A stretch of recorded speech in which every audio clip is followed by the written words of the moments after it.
ஜீவனுள்ள தேவனே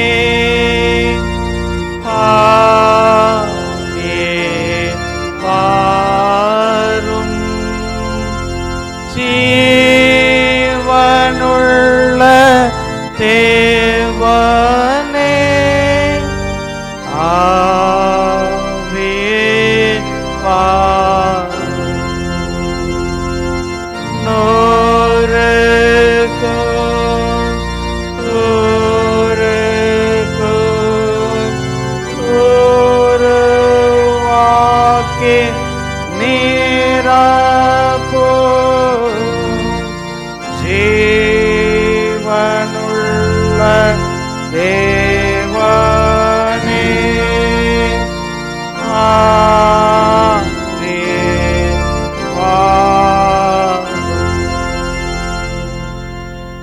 எல்லா நன்மைகளுக்கும் ஊற்று முறைவிடமாக இருக்கிற எங்கள் அன்பு நிறைந்த ஆண்டவரே, இந்த மாதத்தினுடைய 2ஆம் ஞாயிற்றுக்கிழமை 2ஆம் ஆராதனைக்காக நன்றி செலுத்திருக்கிறோம் சுவாமி.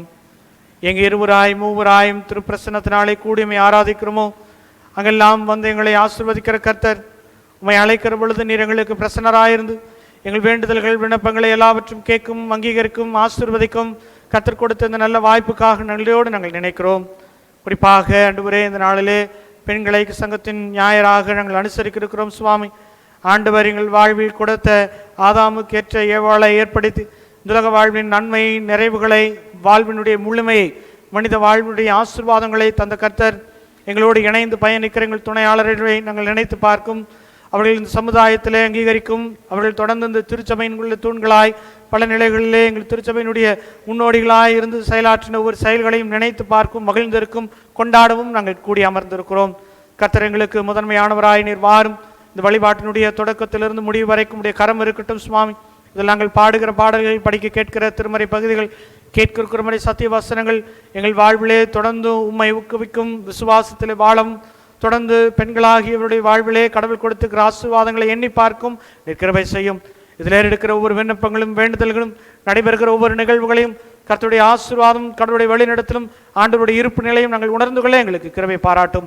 எல்லாவற்றையும் இறைமகன் இயேசு கிறிஸ்துவின் திருப்பெயரில் வேண்டுகிறோம் அன்பு நிறைந்த நல்ல தந்தையே, ஆமேன்.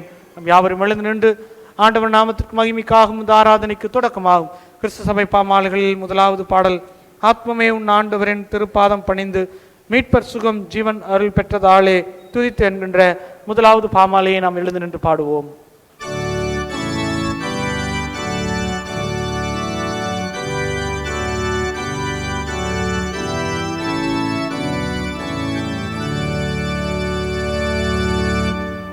ஆத்மமே உன் ஆண்டவரின் திருப்பாதம் அணிந்து மீட்பு சுகம் ஜீவனருள் பெற்றதாலே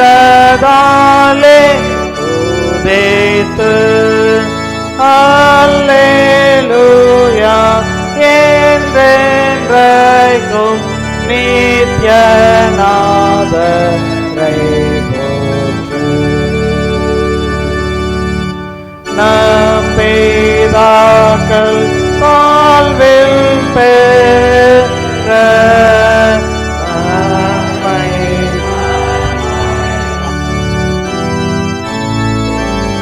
கோபம் கொண்டு அருளியும் என்றும் மாறா துதி.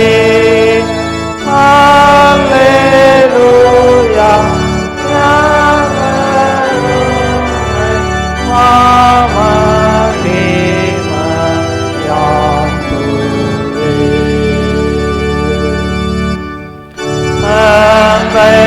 போல் மாயை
ஆண்டவராகிய இயேசு கிறிஸ்துவின் திருப்பெயரில் அன்போடு திருச்சபை மக்களுக்கு அன்பின் வாழ்த்துக்களை தெரிவித்துக் கொள்கிறோம். அன்பானவர்களே, இந்த நாளினுடைய சிறப்பு ஆராதனையானது பெண்களாக இந்த ஆராதனையை நடத்த இருக்கிறார்கள்.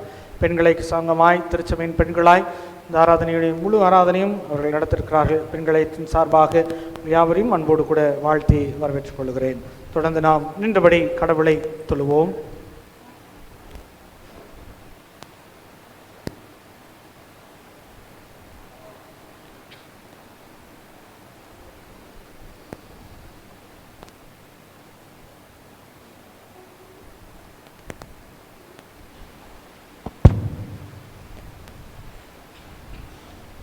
நாம் கடவுளை தொழுவோம்.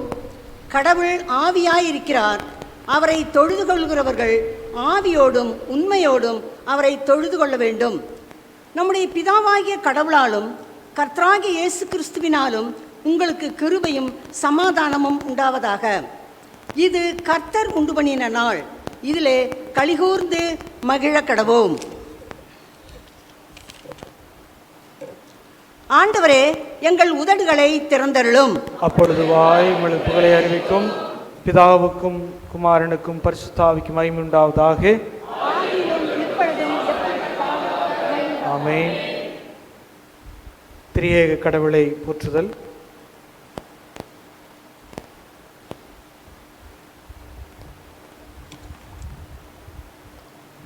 திரியேக கடவுளை போற்றுதல்.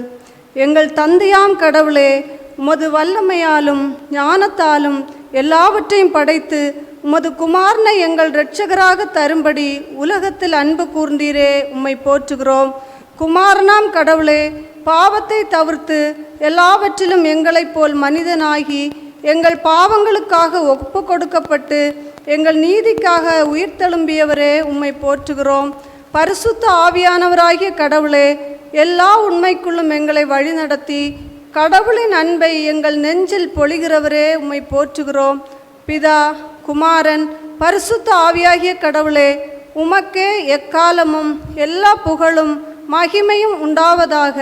ஆமென். தொடர்ந்து நாம் ஜெபம் செய்வோம். ஜெப நிலையிலே நம் பாவங்களை அறிக்கை செய்வோம். பாவ அறிக்கை. பெண்களாகிய நாங்கள் எங்களை காத்த தந்தையை மதிக்க தவறி இருக்கிறோம். எங்கள் கணவரை சூழல், பண தேவைகள், கௌரவம், உறவினர்கள், பிள்ளைகள் என்று ஏதோ ஒரு காரணத்திற்காக உணர்வு ரீதியாக துன்பப்படுத்தி இருக்கிறோம். தாய் வீட்டில் சகோதரருக்கு மட்டுமே கடமை, பொறுப்பு உள்ளது என்று எண்ணி எங்களின் பொறுப்பை பல நேரங்களில் தட்டி கழித்துள்ளோம். பெண்ணுரிமை என்ற பெயரில் எங்களோடு வாழும் ஆண்களின் நிலையை உணர தவறியுள்ளோம். குடும்ப பாரங்களை சுமக்கும் எங்கள் ஆண்களின் வெளி அழுத்தங்கள் புரியாமல் வீண் போராட்டம் செய்துள்ளோம். அப்பா, தாத்தா, கொள்ளு தாத்தா என்று எங்கள் மூத்த பெற்றோர் செய்த நன்மைகளை எண்ணி கடவுளுக்கு நன்றி சொல்ல மறந்து போனோம்.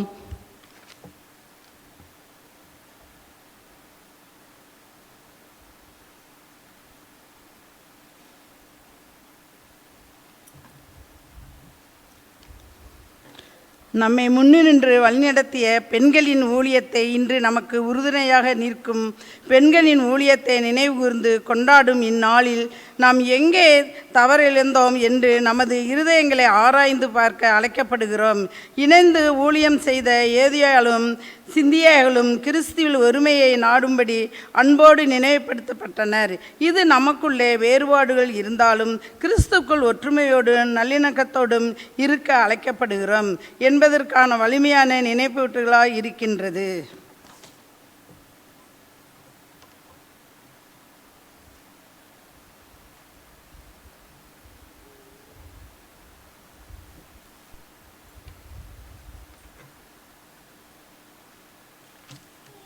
சில சமயங்களில் எங்கள் சேவையிலும் தலைமைத்துவத்திலும் கூட பெருமையும் ஒப்பீடும் முரண்பாடுகளும் எங்களுக்குள் பிரிவினைகளை உருவாக்க அனுமதித்து விட்டோம் என்பதை ஒப்புக்கொள்ளுகிறோம்.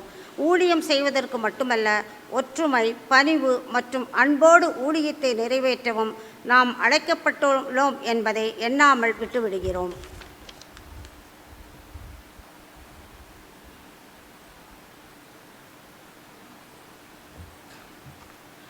பொறாமையோ பயமோ இல்லாமல் ஒவ்வொருவரின் தாளந்துகளையும் கொண்டாட எங்களுக்கு உதவி செய்யும்.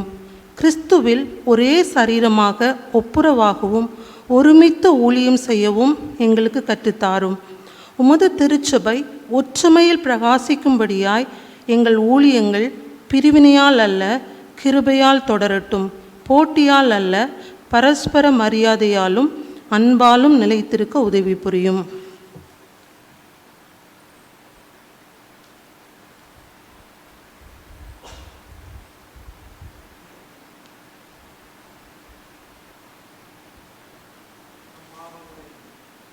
உணர்ந்தவர்களாக இரண்டாம் பொதுவான பாவ அறிக்கையின் ஜெபத்தையும் நாம் இணைந்து ஏறெடுப்போம்.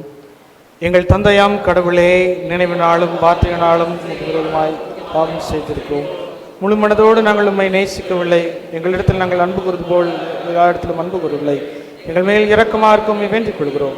எங்கள் பாவங்களுக்கு நீக்க எங்களை சுத்திகரிவோம். எங்கள் விட எங்களுக்கு உதவி புரியும். எங்கள் ஆண்டவர் இயேசு கிறிஸ்துவின் மூலமாய் வேண்டிக் கொள்கிறோம் பிதாவே, ஆமென். சர்வ வல்லமை மிகுந்த இரக்கமுள்ள ஆண்டவர் மன்னிப்பையும் பாவ நிவர்த்தியும் நமக்கு கட்டளையிட்டு அருளி வாழ்க்கையை சீர்படுத்துவதற்கான காலத்தையும் தமது பரிசுத்தாவின் கிருபையும் தேற்றுதலையும் தந்தருள்வாராக. ஆமென். ஆண்டவரை துதியுங்கள்.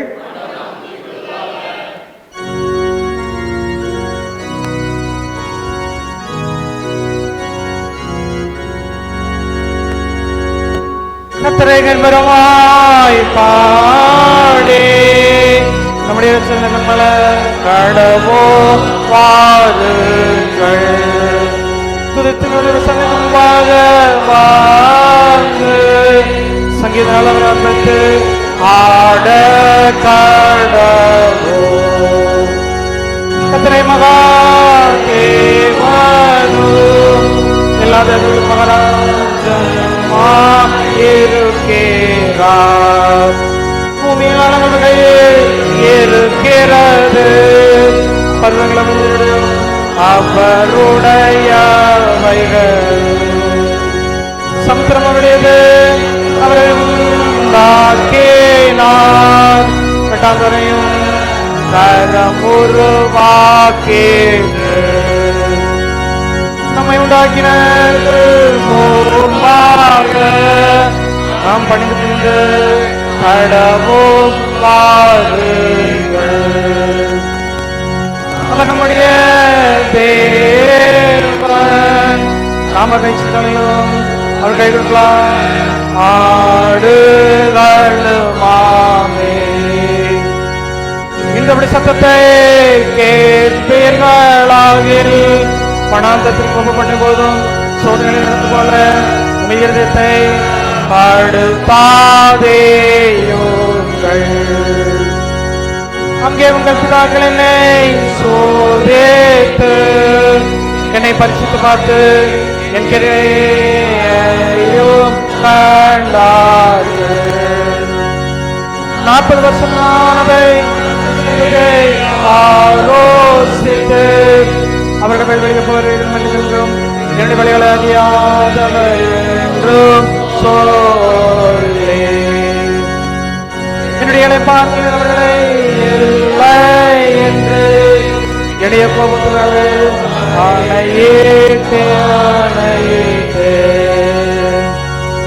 பிதாவுக்கும் குமாரனுக்கும் பரிசுத்த ஆவிக்கும்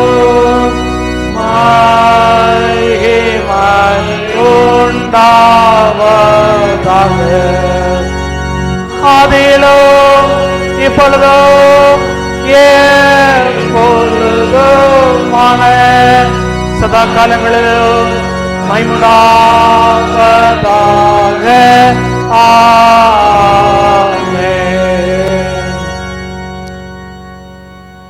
தொடர்ந்து நாம் நின்ற வண்ணமாக இந்த நாளுக்குரிய முறைமுறையாய் வாசிக்க தெரிந்து கொள்ளப்பட்ட சங்கீதம் 132 சங்கீதம். இந்த நாளுக்கென்று முறைமுறையாய் வாசிக்க தெரிந்து கொள்ளப்பட்ட சங்கீதம் 132 சங்கீதம். இன்றைய நாளைக்கென்று முறைமுறையாக வாசிக்க வேண்டிய வேத பகுதி சங்கீதம் 132. சங்கீதம் 132 சங்கீதம். கர்த்தாவே, தாவீதையும் அவனுடைய சகல உபத்திரவத்தையும் நினைத்தருளும். அவர் நான் கர்த்தருடைய ஒரே இடத்தை யாக்கும் வல்லவருக்கு ஒரு வாசஸ்தலத்தை காணும் மட்டும் என் வீடாகிய கூடாரத்தில் பிரவேசிப்பதும் இல்லை, என் படுக்கையாக கட்டிலின் மேல் ஏறுவதும் இல்லை. என் கண்களுக்கு நித்திரையும் என் இமைகளுக்கு உத்திரத்தையும் வரவிடாதும் இல்லை என்று கர்த்தருக்கு ஆணையிட்டு யாக்கோபின் வல்லவருக்கு பொருத்தனை பண்ணினான். இதோ நாம் எப்ராத்திலே அதன் செய்தியை கேட்டு வானத்தின் வெளிகளை அதை கண்டோம். அவருடைய வாசஸ்தலங்களுக்குள் பிரவேசித்து அவர் பாதப்படியில் பணிவோம். கர்த்தாவே, வல்லமை விளங்கும்படி நீர்மது ஆவரத்து ஸ்தலத்துக்கு எழுந்திருந்தும். உம்முடைய ஆசாரியர்கள் நீதியை தரித்து உம்முடைய பரிசுத்தவான்கள் கம்பீர்ப்பார்களாக. நீர் அபிஷேகம் நிமித்தம் முகத்தை தாசனாகிய தாவீது நிமித்தம் புறக்கணியாதிரும். உன் கற்பத்தின் கனியை உன் சிங்காசனத்தின் மேல் வைப்பேன் என்றும் நான் அவன் குமாரன் என்றைக்கும் சன்னிதானத்தில் வீற்றிருப்பார்கள் என்றும் கர்த்தர் தாவீது உண்மையாய் ஆணையிட்டார், அவரே தவறமாட்டார். கர்த்தர் சீயோனை தெரிந்து கொண்டு அது தமக்கு வாசத்தலம் ஆகும்படி விரும்பினார். இது என்னென்றைக்கும் நான் தங்கியிடம், இது நான் விரும்பினபடியால் இங்கே வாசம் பண்ணுவேன். அதன் ஆகாரத்தை நான் ஆசீர்வதித்து வருவேன், அதன் ஏழைகளை நான் அப்பத்தினால் திருப்தியாக்குவேன். ஆசாரிகளை சித்து உடுத்துவேன், அதில் உள்ள பரிசுத்தவான்கள் கம்பீரிப்பார்கள். அங்கே தாவீதுக்காக ஒரு கொம்பை முளைக்க பண்ணுவேன், நான் அபிஷேகம் பண்ணி வைத்தவனுக்காக ஒரு விளக்கை ஆயத்தம் பண்ணினேன். அவன் சத்துருக்கள் வெட்கத்தை உடுத்துவேன், அதன் மேலே அவன் கிரீடம் பூக்கும் என்றார். வாசிக்க வேண்டிய வேதவடம் வாசித்து முடிந்தாயிற்று. பிதாவுக்கும் குமாரனுக்கும் பரிசுத்த ஆவிக்கும்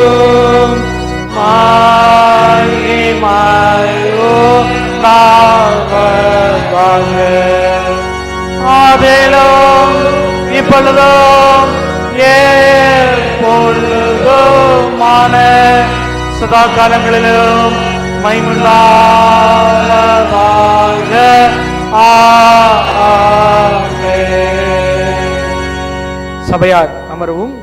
நாளுக்குரிய முதலாம் வேத பகுதியை நாம் வாசிக்க கேட்போம்.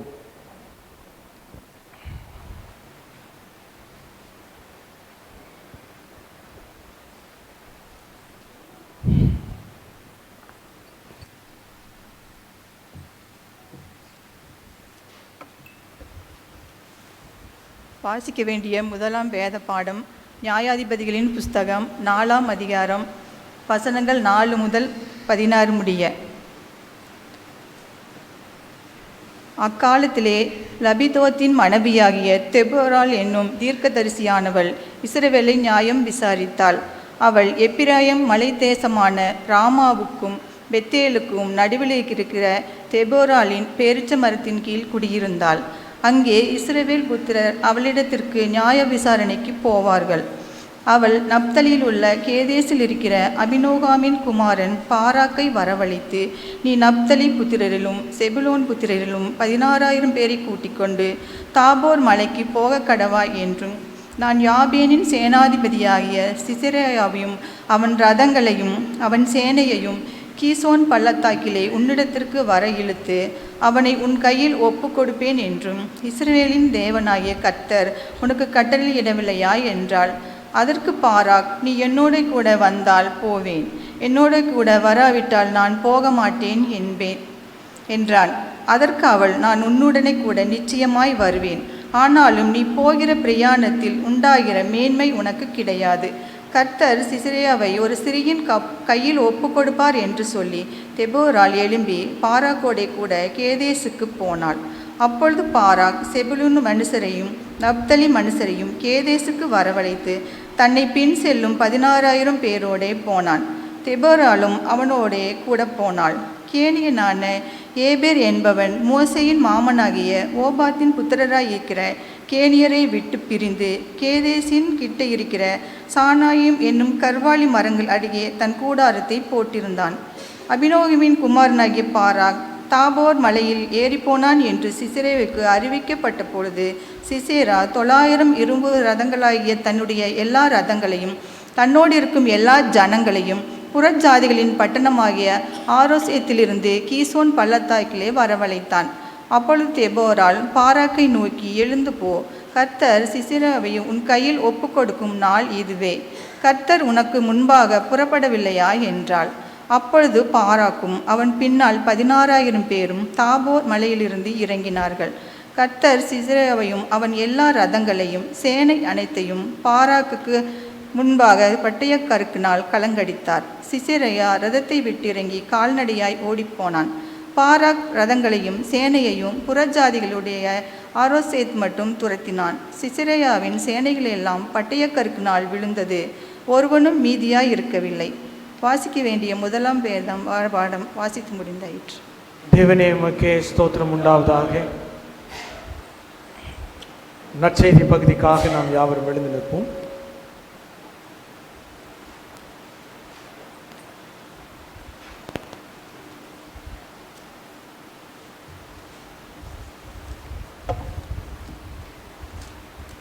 வாசிக்கும்படியாக தெரிந்து கொள்ளப்பட்ட நற்செய்தி வேத பாடம் லூக்கா 8ஆம் அதிகாரம் வசனங்கள் 1 முதல் 3 வரை. லூக்கா அதிகாரம் 8 வசனங்கள் 1 முதல் 3 வரை. பின்பு அவர் பட்டணங்கள் தோறும் கிராமங்கள் தோறும் பிரயாணம் பண்ணி தேவனுடைய ராஜ்யத்திற்குரிய நற்செய்தியை கூறி பிரசங்கித்து வந்தார். 12 அவருடனே கூட இருந்தார்கள்.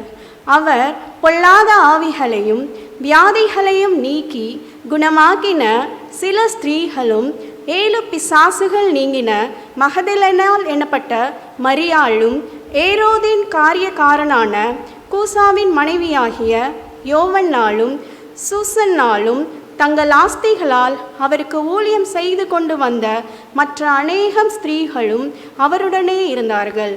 வாசிக்கும்படியாக தெரிந்து கொள்ளப்பட்ட சுவிசேஷ வேத பாடம் வாசித்து முடிந்தாயிற்று. கிறிஸ்துவே உமக்கே மகிமை உண்டாவதாக. கன்னி மரியாளின் கீதத்தை நாம் பாடுவோம். திரையில் இருக்கக்கூடிய கன்னி மரியாளின் கீதத்தை நாம் இணைந்து பாடுவோம்.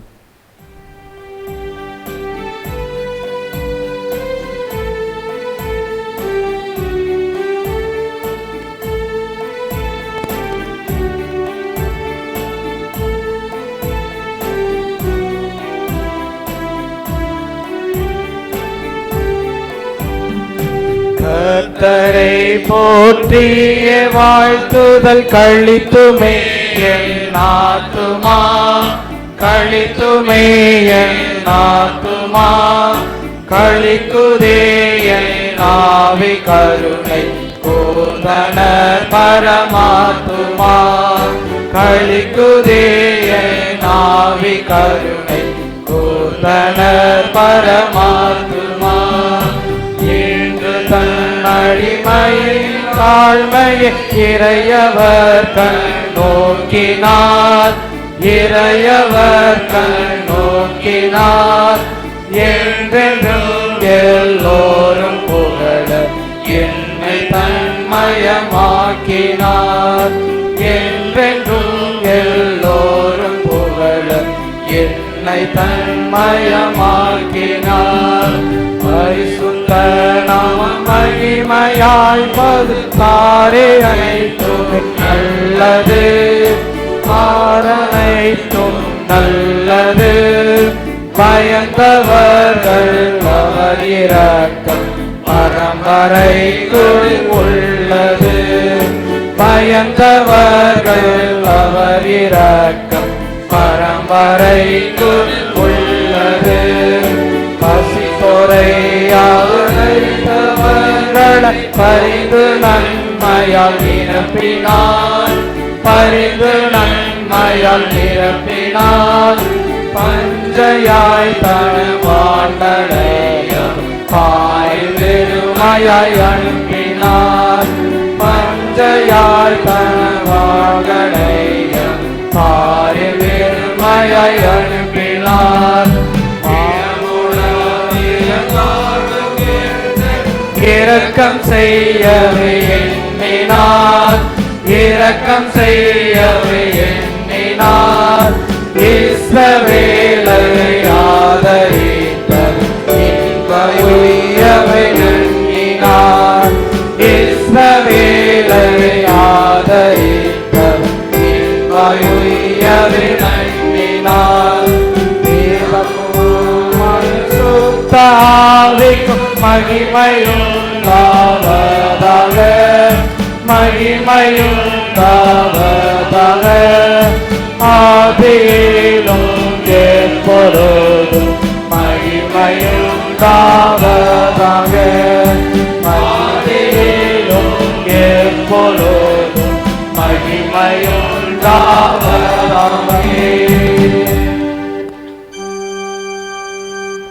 வானத்தை பூமியும் படைத்த சர்வவல்லமையாளனாகிய விசுவாசிக்கிறேன். என்னுடைய குமாரனாகிய கிறிஸ்துவை விசுவாசிக்கிறேன். பரிசுத்தவான்களே, தம்முடைய பிறந்தார் பொதுவிழாக் காலத்தில் இரண்டாம் நாள் மருத்துவம் திறந்தார். பணமிடத்தில் ஏறி சர்வவல்லமையாளனாகிய இருக்கிறார். அவரிடத்தில் ஒருவரை மருத்துவம் விசுவாசிக்கிறேன். பொதுவார்கள் பசுபதையும் பரிசுத்தவான்களையும் பாவ மன்னிப்பும் சரி வைத்ததும் நித்திய ஜீவனை விசுவாசிக்கிறேன். ஆமென். சபையார் அமர்வும். அன்பானவர்களே, இந்த நாளிலும் பெண்களுக்கான அந்த சிறப்பு ஞாயிறுகளிலே இப்பொழுது ஒரு சிறப்பு பாடல் பெண்களுக்கு சங்கமாக பெண்களாய் இப்பொழுது நம்ம மத்தியிலே பாட இருக்கிறார்கள்.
தொடர்ந்து நாம் அருளுரைக்கு ஆயத்தமாய் கிறிஸ்து சபை பாமாலைகளில் 322வது பாடல், கர்த்தாவே நல்ல பக்தியாலே எப்போதும் நம்பும் நீதிமான் எத்தீங்கிலேயும் அவராலே அன்பாக காப்பாற்றப்படுவான் என்ற பாடலில் முதல் 3 சரணங்களும் கடைசி சரணத்தை மாத்திரம் நாம் பாடுவோம்.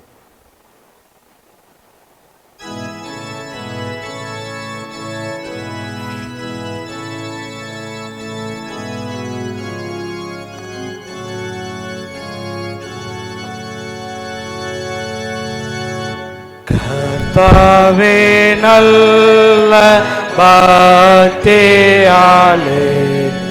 எப்போதும் நம்பும் நீதிமான் எத்தீங்கிலேயும் அவராலே அன்பாய் காப்பாற்றப்படுவான். கர்த்தரை சாத்தோரு காவல் கண்மாலை அழுத்தும் கவலைகளாலே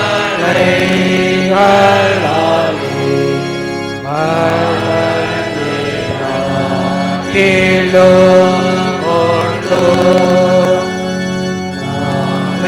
தம் சலத்தினாலே தாமிப்பது உதவுமோ இசாரத்தாலே நமக்கு ஏகட்டளிக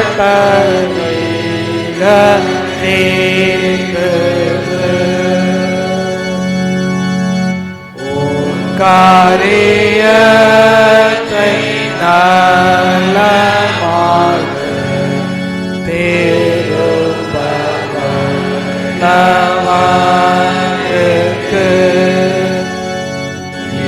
அதை ஒப்பில்வேயாள விசாரிப்பா அமர்ந்தேனே மாத்திட்டமாயாவர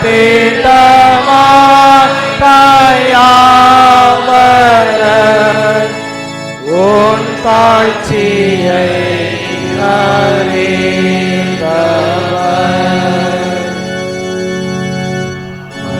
ராணி பாடி கிறிஸ்துவான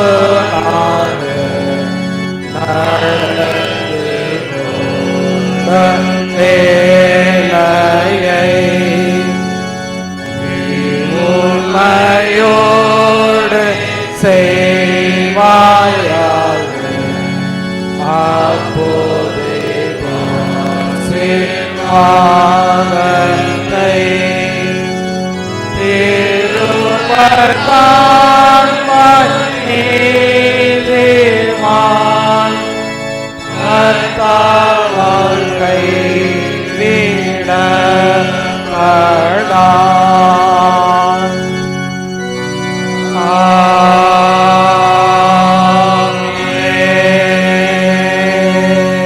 அமரலாம். இன்றைய நாளிலும் இந்த பெண்கள் சிறப்பு ஞாயிறை அனுசரிக்க ஆண்டவர் பாராட்டின கிருபைக்காக ஆண்டவருக்கு நன்றிகளை ஏறெடுக்கிறேன்.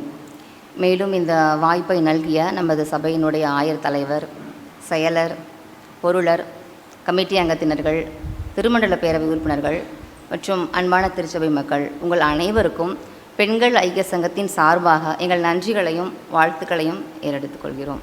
தலைகளை தாழ்த்தி ஜெபிக்கலாம். எங்கள் கண்மலையும் மீட்பருமாகிய கடவுளே, இந்த இறைவார்த்தையில் அடியேனை மறைத்து நீர் உம்மை வெளிப்படுத்துவீராக. ஆமென்.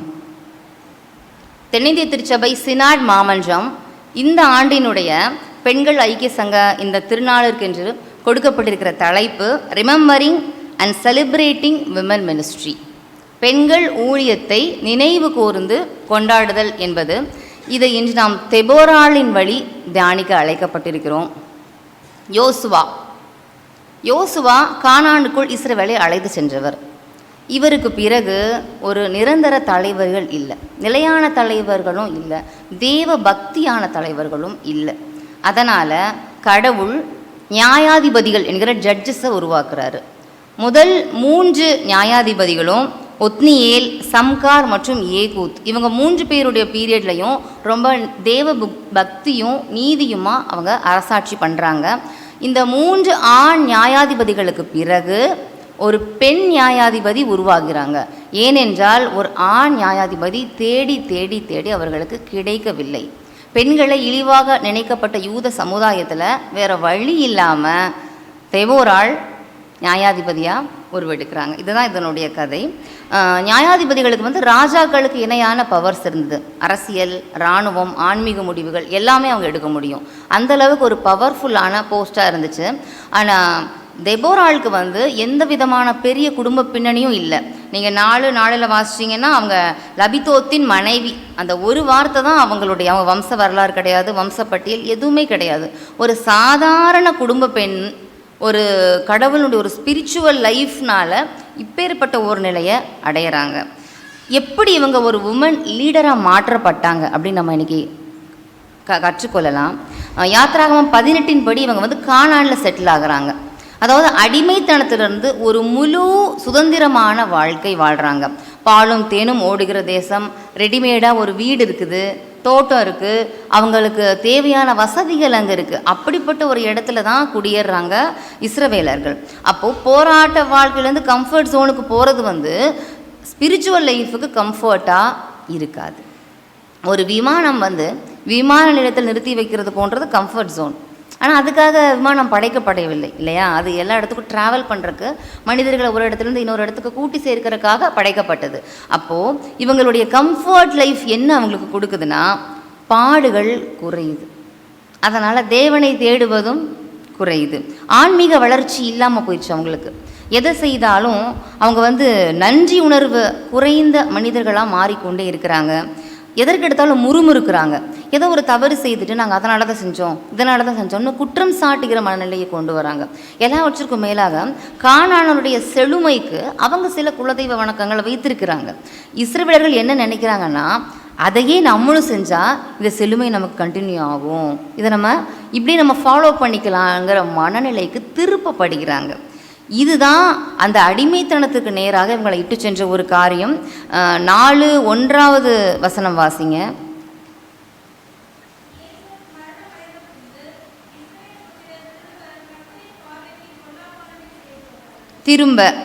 திரும்பவும் அவங்க செய்கிறாங்க. அப்போ இந்த திரும்ப அப்படிங்கிறது ஒரு மீள் நிகழ்வு. ஏகூத் இறந்துட்டாரு, அங்கே தேடிக்கிட்டு இருக்கிறாங்க அடுத்த நியாயாதிபதியை. அதுக்குள்ளே இவங்க தவறு செய்ய ஆரம்பிச்சிட்டாங்க. ஒரு நியாயாதிபதிகள் இல்லைன்னொன்னே தவறுகள் திரும்பவும் தொடங்கிருச்சு. அப்போது கடவுளுடனான ஒரு உறவு இல்லாததை இது வெளிப்படையாக நமக்கு காட்டி கொடுக்குது. அன்பான திருச்சபை மக்களே, ஆன்மீக வாழ்க்கை என்பது ஒரு பயணமாக இல்லை ஒரு அனுபவமாக அப்படிங்கிற தெளிவு நமக்கு இருக்கணும். இவங்க அதை அனுபவமாக நினைத்திருக்கிறாங்க. நம்ம ஆலயத்துக்கு வருகிறோம், மனசு சமாதானமாக இருக்குது, இது ஒரு அனுபவம். நம்ம ஒரு பாட்டு பாடுறோம், ஒரு பாட்டு கேட்குறோம், அப்போ நமக்கு ஒரு பரவசம் ஏற்படுது, இது ஒரு அனுபவம். வீட்டில் நம்ம ரொம்ப பிரச்சனைகளின் மத்தியில் ஜெபம் பண்ணுறோம், அப்போ ஒரு மன அமைதி கிடைக்குது, இது ஒரு அனுபவம். ஆனால் இது ஆன்மீக பயணம் அல்ல. ஆன்மீக பயணம் என்பது தொடர்ச்சியாக ஒரு டெய்லி ரொட்டீன். இந்த நேரத்தில் நான் கடவுளுக்காக கொடுப்பேன், எந்த சூழ்நிலையும் கொடுப்பேன் என்று ஒரு காரியத்தை தொடர்ந்து செய்வது தான் ஆன்மீக பயணம். இந்த ஆன்மீக பயணத்தை இஸ்ரவேலர்கள் தவற விடுறாங்க. 4:2 விற்று போட்டார் அப்படிங்கிற ஒரு வார்த்தை வருது. கானானுடைய ராஜாவோட கையில் விற்று போட்டார் அப்படிங்கிறது கடவுளுடைய ஒரு வழி நிறைந்த வார்த்தைகள். இருப்பினும் அவங்களை அழிக்கலை, நிக்கிரகம் பண்ணலை. விற்று போட்டான்னா என்ன அர்த்தம்? வேணுங்கும் போது திரும்ப வாங்கிக்கலாம், என்னோட பிள்ளைகளை மீட்டு கொள்ளலாம் என்கிறதின் அடிப்படையில் இதை கடவுள் அவர்களுடைய வாழ்க்கையில் அனுமதிக்கிறார். இந்த கானானுடைய ராஜா யாருன்னா யாபீன். இந்த யாபீன் யாருன்னா, யாபீனோட முன்னோர்கள் இருந்த பட்டணத்தை எரித்து தான் இஸ்ரவேலர்கள் உள்ளே வர்றாங்க. அப்போ அந்த கதையை கேட்டு கேட்டு வளர்ந்தவர் தான் யாபீன்.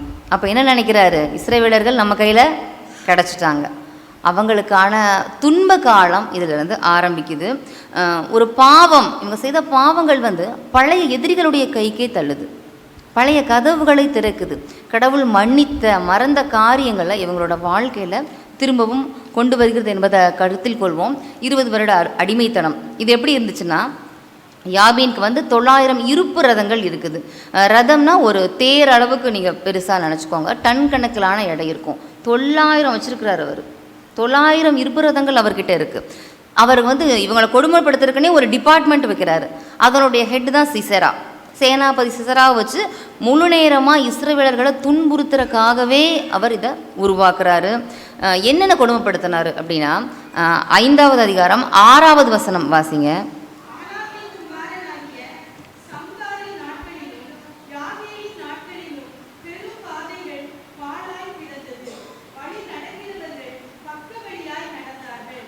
பெரும் பாதைகள் பாழானது. பெரிய ஒரு பாதை இருக்கு இல்லையா, அது எப்படி பாழாகும்? அந்த பாதை என்ன பண்ண முடியும்னா, யாருமே நடக்கலை, அதனால் அது பாழாகுது. ஏன் நடக்கலைன்னா, இஸ்ரவேலர்கள் அந்த தெருவில் நடந்தாங்கன்னா அவங்களோட பொருட்களெல்லாம் சூறையாடிக்கலாம், அவங்கள அப்யூஸ் பண்ணிக்கலாம், அவங்கள தூக்கிட்டு போய் அடிமையாக வைத்து கொள்ளலாம், அவங்கள அந்த இடத்துல கொஞ்சம் போட்டுக்கலாம். இப்படியாக ஆகப்பட்ட சட்டம் அங்கே இருந்ததுனால பக்க வழியாய் நடந்து போக ஆரம்பிக்கிறாங்க. 7வது வசனம் வாசிங்க.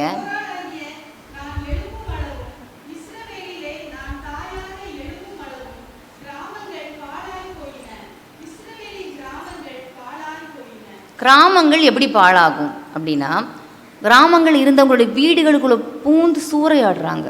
அதனால் அவங்க கிராமங்கள் இருக்க பயந்து கூட்டம் கூட்டமாக, மணிப்பூரில் இன்றைய நிலைமை அப்படி தான் இருக்குது. அவங்களுடைய சொந்த கிராமங்களை விட்டு ஒரு குறிப்பிட்ட இடத்துல ஒளிஞ்சிருக்கிறாங்க. இதே போன்ற நிலைமை தான் அன்று இஸ்ரவேலர்களும் அனுபவித்து வந்தாங்க. 8ஆம் வசனம்.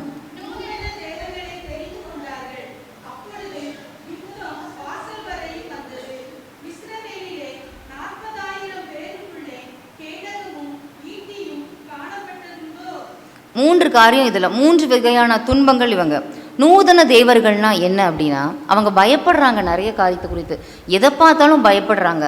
ஒரு ஸ்டேஜில் அவங்க பயப்படுற எல்லா காரியத்தையும் விக்கிரகமாக உருவாக்கி அதை வணங்க ஆரம்பிச்சிட்டாங்க. இப்படி ஒரு சூழ்நிலை. யுத்தம் வாசல் வரையும் வந்தது அப்படின்னா, வெளியே கதவை பூட்டிட்டு உள்ளே இருக்கிறாங்க இஸ்ரவேலர்கள். வெளியே இஸ்ரவேலர்களை கொன்று எடுத்துகிட்டு போகிற சத்தம் அவங்களுக்கு கேட்டுக்கொண்டே இருக்கிறது. அந்த யுத்தம் தான் வாசல் வரையும் வருது. இஸ்ரவேலிலே 40,000 பேருக்குள்ளே ஒரு கேடகமும் ஈட்டியும் இல்லை. இது எப்படி நம்ம புரிஞ்சுக்கிறது? 40,000 பேருக்குள்ளே ஒரு கேடகமும் ஈட்டியும் இல்லையா? இவங்க வந்து எகிப்திலிருந்து கிளம்பும் போது இவங்க கையில் எந்த வெப்பன்ஸும் கிடையாது. இவங்க வந்து ஒரு அடிமைகளாக தான் அங்கேருந்து கிளம்புறாங்க. ஆனால் இந்த பயணத்தின் மூலமாக கடவுள் அவங்களை எக்யூப் பண்ணுறாரு, அவங்களுக்கு வெப்பன் உருவாக்கி சொல்லித்தராரு. இந்த போராட்டத்தின் வழியாக அவங்கள டியூன் பண்ணுறாரு. அந்த ஆயுதங்கள்லாம் எங்கே போச்சு இவங்கக்கிட்ட? நம்மளோட இல்லங்களில் கூட தேங்காய் உடைக்கிறதுக்கு அப்படின்னா ஒரு ஹெவி எக்யூப்மெண்ட் இருக்குது. அப்போது இது கம்ஃபர்ட் ஜோனினுடைய விளைவு. இனி நம்மளை யார் என்ன பண்ண போகிறா? ஒருவேளை பழைய இரும்புக்கு போட்டு பேரிச்சம்பழம் வாங்கி சாப்பிட்டாங்களாட்டிருக்கு.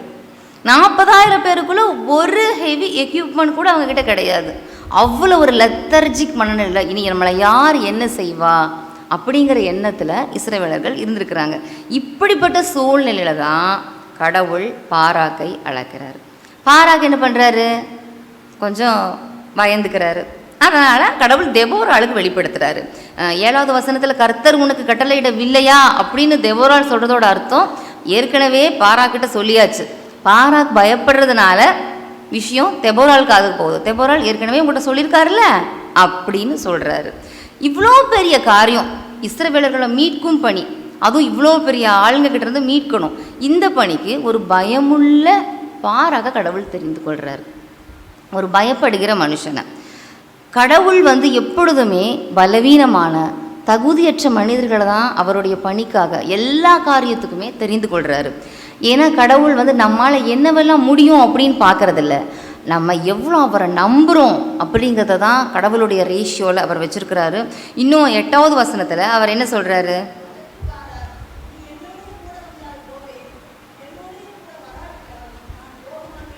இதனுடைய டிரான்சாக்ஷன் என்ன? அக்கா நீ வந்தால் நான் போகிறேன், இல்லைன்னா போக மாட்டேன். அவ்வளோ ஒரு பயந்த ஒரு சுபாவமாக பாராக்கு இருக்கார். ஒரு போருக்கு ஒரு பலவீனமான பாராக்க இதுக்கு ஒரு பலமுள்ள தெபோராலோட கடவுள் இணைக்க வேண்டும். இருவரும் பலமுள்ளவங்களாக இருந்தால் வெற்றி கிடச்சிருக்கும். காலேப், யோசுவா அவங்களாம் ஒரு வெற்றி கூட்டணி, அவங்க போன காரியம் எல்லாமே வெற்றியாச்சு. ஆனால் இதுதான் ஹியூமன் கால்குலேஷன். 2 பேரும் வெற்றியாளர்களாக இருந்தால் வெற்றி கிடைக்கும் என்பது மனிதனுடைய கணக்கு. ஆனால் கடவுளினுடைய அழகான வடிவமைப்பு அப்படி இல்லை. கடவுளை பொறுத்த வரைக்கும் வளர்வது மட்டும் வளர்ச்சி இல்லை, வளர்ப்பதும் வளர்ச்சி. கூட இருக்கவங்கள nurturing. Mother is a role of nurturing. வளர்ப்பதும் வளர்ச்சி. நம்ம எவ்வளோ தூரம் கற்றுக்கொள்கிறோமோ அதை விட கற்றுக் கொடுக்கும்போது அதிகமாக நம்ம கற்றுக்கொள்வோம். இதுதான் கடவுள் நம்மளுக்கு சொல்கிறாரு. ஒருவேளை நம்மோட இருக்கவங்க நன்றியோடு இருக்காங்களோ இல்லையோ, அது கடவுளுக்கும் அவர்களுக்குமானது. ஆனால் வளர்ப்பது மனிதர்களுடைய கடமை என்று கடவுள் நமக்கு அறிவுறுத்துகிறாரு. இந்த காம்பினேஷன் வந்து கடவுளுடைய காம்பினேஷன். பலம் பலவீனம். நம்மளுடைய வீடுகளிலேயே இதை நம்ம ஃபீல் பண்ணுவோம். தான் வெட்டின கிணற்ற காப்பாற்ற முடியாதவர் யார்? ஈசாக்கு. அவருடைய மனைவி முதல் மகனுடைய ஆசீர்வாதத்தை ட்ரிக் பண்ணி 2வது மகனுக்கு கொடுக்குற அளவுக்கு ஒரு ட்ரிக்கி ஒய்ஃப். இதுதான் கடவுளுடைய காம்பினேஷன். ஒரு வீட்டு வேலைகளை கவனமாக செய்யக்கூடிய மார்த்தாள், அதை செய்யாத மரியாள். இதுதான் கடவுளுடைய காம்பினேஷன். இந்த கார்கி, பைக்கி, பர்ஸு இதெல்லாம் ஒரு மறந்து வைக்கிற கணவர். எல்லா விஷயத்தையும் ஞாபகமாக வைத்து கொள்கிற மனைவி. எதற்கெடுத்தாலும் ஒரு கத்துற மனைவிக்கு எதையுமே லேசாக எடுத்துக்கொள்கிற ஒரு கணவர் இருப்பார். இந்த ஃபேன் ஸ்விட்சு, லைட் ஸ்விட்ச் எல்லாம் ஆஃப் பண்ண மறக்கிற கணவருக்கு டிசிப்ளின் ஒய்ஃப் கிடைப்பாங்க. இதுதான் கடவுளுடைய காம்பினேஷன். ஸ்மோக்கிங், ட்ரிங்க்ஸு, உடலுக்கு எதிரான பாவத்தை செய்து கொண்டிருக்கிற கணவருக்கு தன் கணவர் திருந்த வேண்டும் என்று கண்ணீரின் ஜபத்தினால் மன்றாடி கொண்டிருக்கிற மனைவி. இதுதான் கடவுளுடைய காம்பினேஷன். இதனுடைய உளவியல் கற்றல் என்னன்னா, இங்கே யாருமே நிறைவானவர்கள் இல்லை. அவரிடம் ஒரு குறை இருக்குன்னா என்னிடம் ஒரு குறை இருக்குது. இதை தான் கடவுள் நம்மளுக்கு போதித்து கொண்டே இருக்கிறாரு. மிரர் ஆஃப் செல்ஃப் டிஸ்கவரி அப்படின்னு ஒன்று இருக்குது. நான் யார் என்பதை அறியும் கண்ணாடி. நம்ம உலகத்துக்கு நம்மளை யாரை வேணாலும் நம்ம ப்ரொஜெக்ட் பண்ணிக்கிட்டே இருக்கலாம். நல்லவங்க, அன்பானவங்க, சிரிச்சுட்டே இருப்பாங்கன்னு. நம்ம வீட்டில் இருக்கவங்க சொல்கிறது தான் உண்மையான சாட்சியாக இருக்கும். அந்த மிரர் ஆஃப் செல்ஃப் டிஸ்கவரியை இன்னும் பக்குவப்படுத்தவும் பண்படுத்தவும் தான் நான் யார் என்பதும் அறியும் கண்ணாடியை. அதுக்காக தான் ஒரு டஃப்பான ஆட்களை கடவுள் நம்மளோட கொடுக்குறாரு. இன்னும் அன்பு செய்கிறது அப்படிங்கிறது உடனிருப்பவருடைய குறைகளோடு அவரை ஏற்றுக்கொள்கிறது பேர் தான் அன்பு செய்கிறது. அம்மா அவங்கள மட்டும் ஏற்றுக்கொள்வது அன்பு செய்வது அல்ல. கிறிஸ்தவ வாழ்வில் வந்து திருமணம் உள்ளிட்ட எல்லா ரிலேஷன்ஷிப்லையுமே உறவுகளை பக்குவப்படுத்த மட்டும் இல்லை, பரிபக்குவப்படுத்துதல்னா டு மேக் ஹோலி. எல்லா ரிலேஷன்ஷிப்புமே நம்மளை பரிசுத்தப்படுத்துது. நம்மளுடைய டெஸ்டினேஷன் வந்து அக்கறையிலான வாழ்வு. அப்போ கடவுள் நம்மளை அதுக்கு நேராக தான் நம்மளை வழி நடத்தி கொண்டு போகிறாங்கிறத நம்ம புரிஞ்சுக்கணும். திருமணம் என்பது 2 இதயங்களின் இணைப்பு அல்ல, 2 மன்னிக்கும் இதயங்களின் இணைப்பு அப்படின்னு நம்ம இதிலிருந்து நம்ம புரிந்து கொள்ளணும். நம்ம டெக்ஸ்ட்டுக்கு வருவோம்.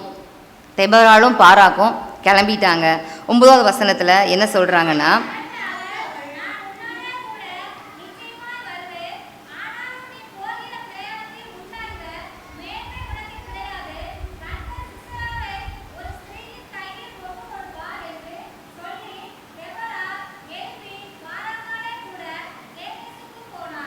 ஒரு ஆணும் பெண்ணும் நடந்து போகிறாங்க. அப்போ அந்த பெண் சொல்கிறாங்க, இதை வெற்றி உங்ககிட்ட இல்லை, ஒரு பெண்ணுக்கு தான் இருக்குது. அப்போ அவர் என்ன நினைப்பார்? பாராக்கு இந்த அம்மா அதோட பெருமை சொல்லுது அப்படின்னு தான் நினச்சிருப்பாரு. ஆனால் அவங்க சொல்கிறது ஒரு தீர்க்க தரிசனம்.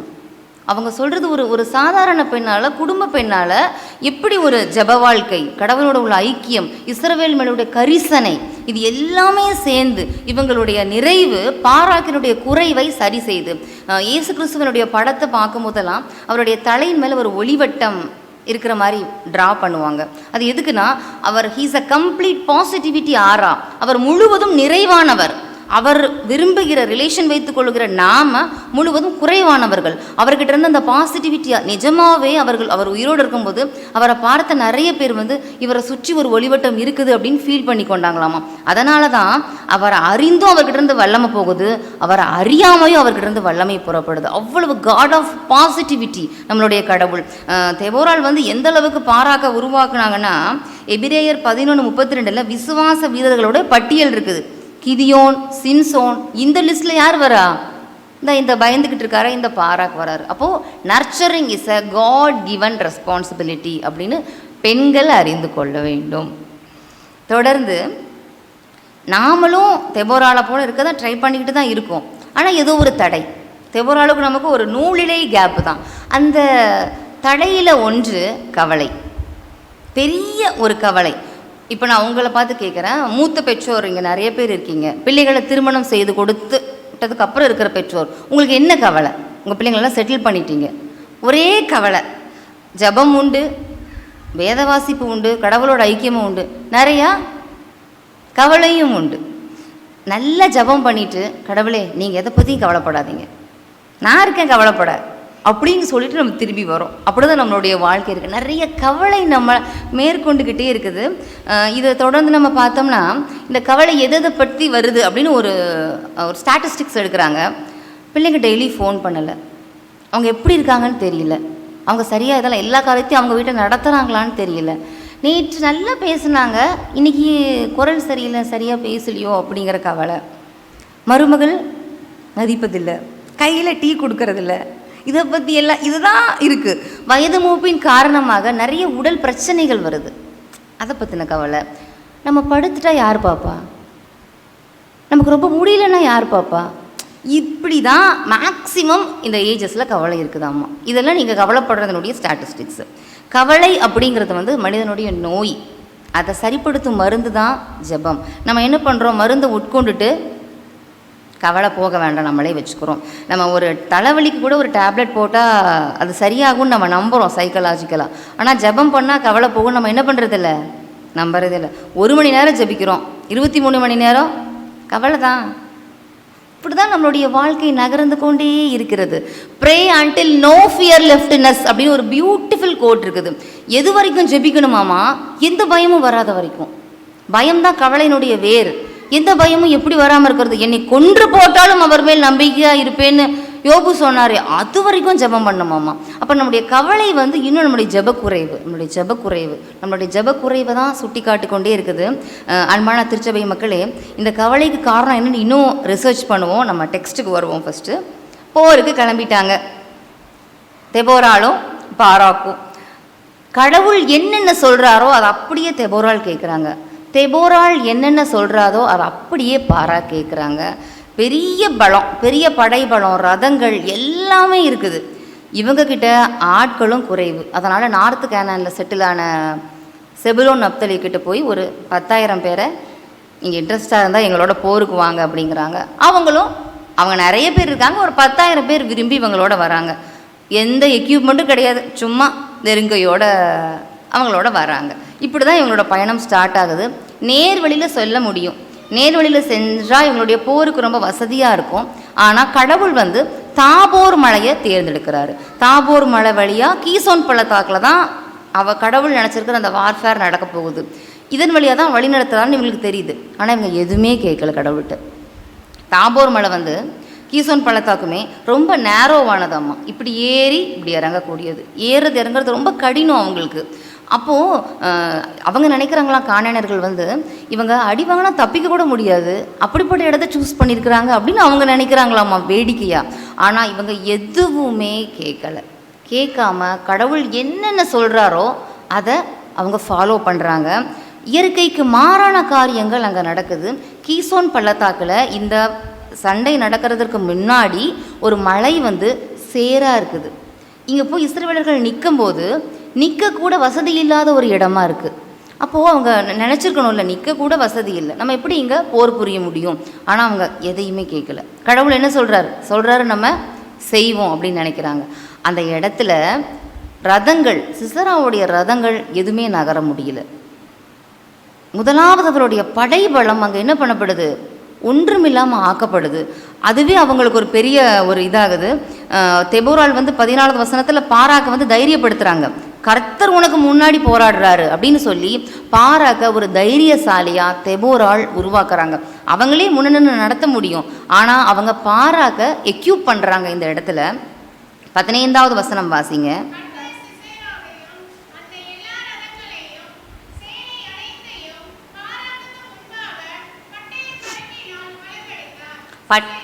தேங்க்யூ. பட்டய கருக்கினால் களங்கடித்தார்.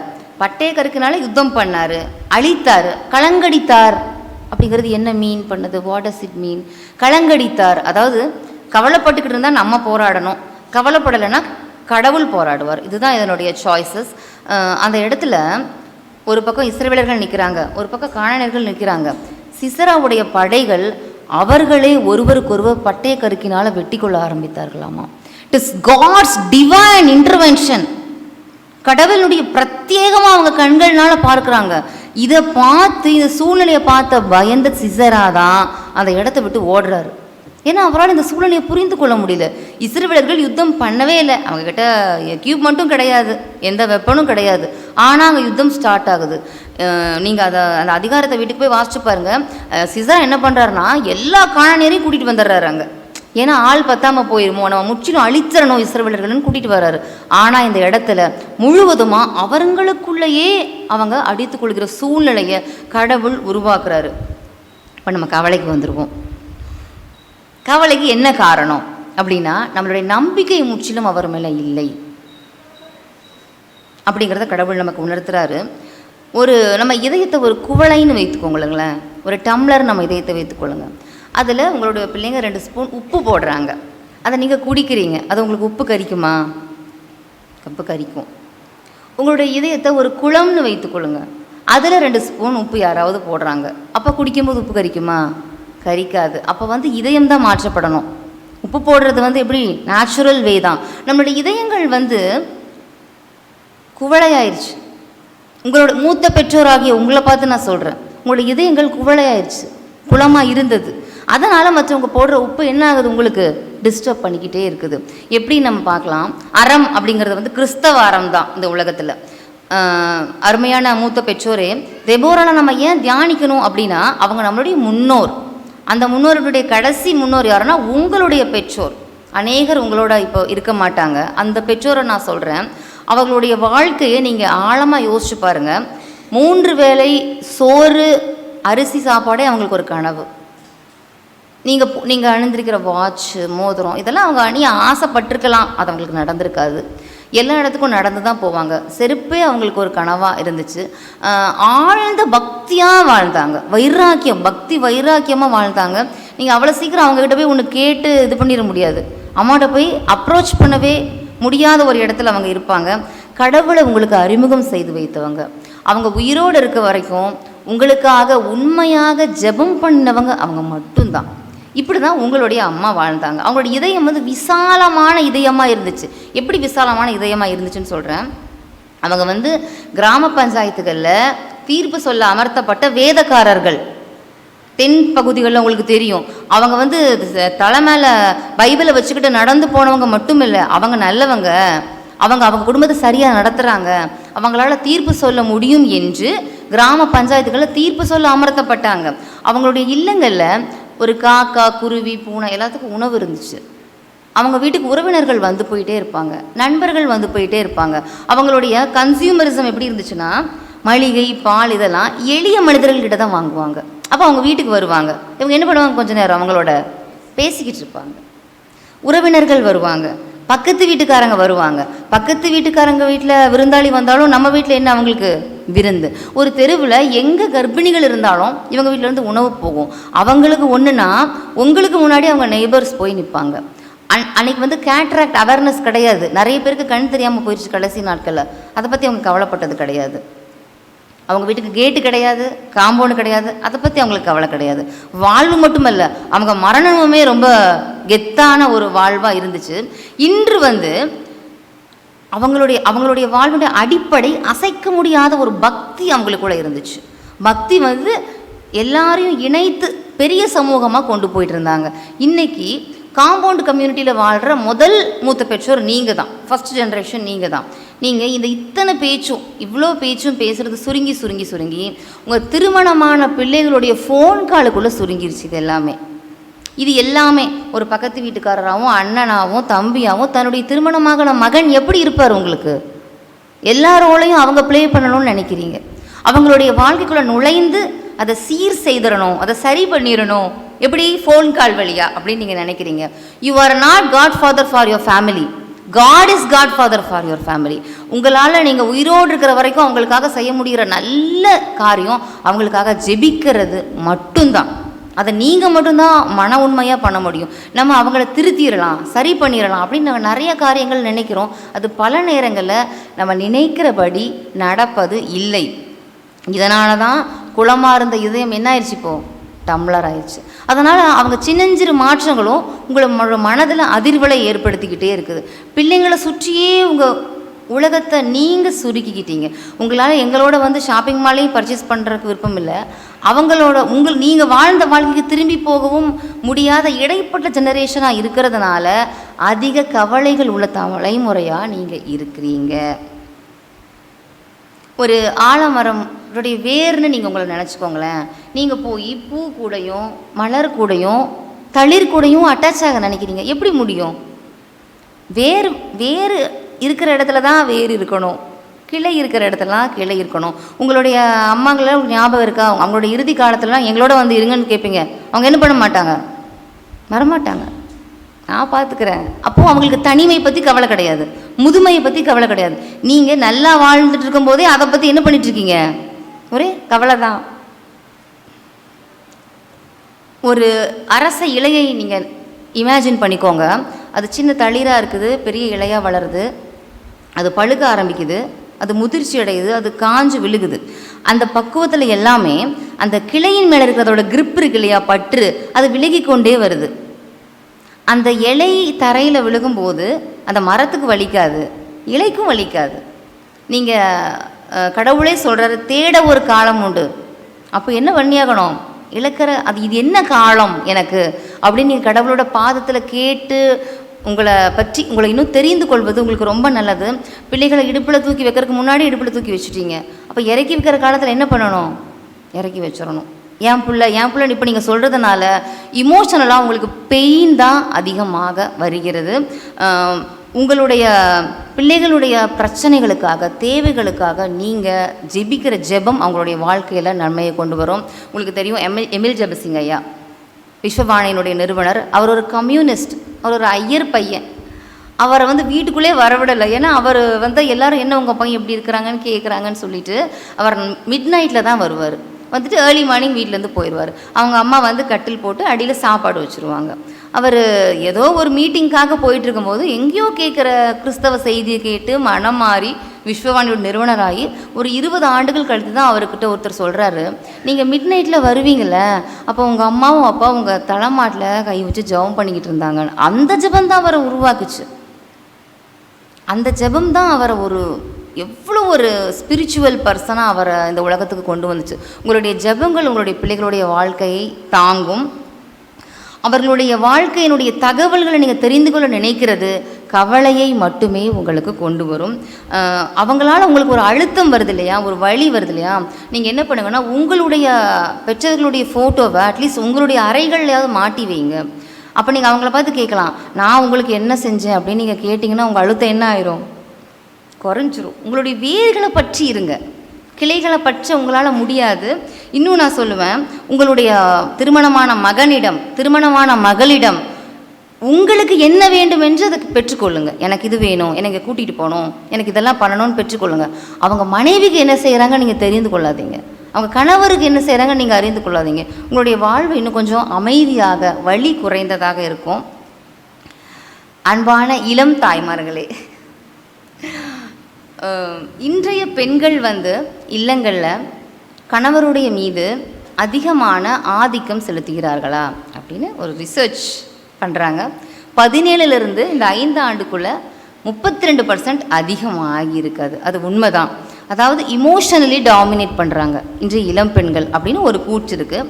இதற்கு காரணம் ஒன்று கல்வி, வேலைவாய்ப்பு, ஈக்குவலிசம், அது எல்லாமே வந்துருச்சு. அதெல்லாம் கரெக்டு தான்.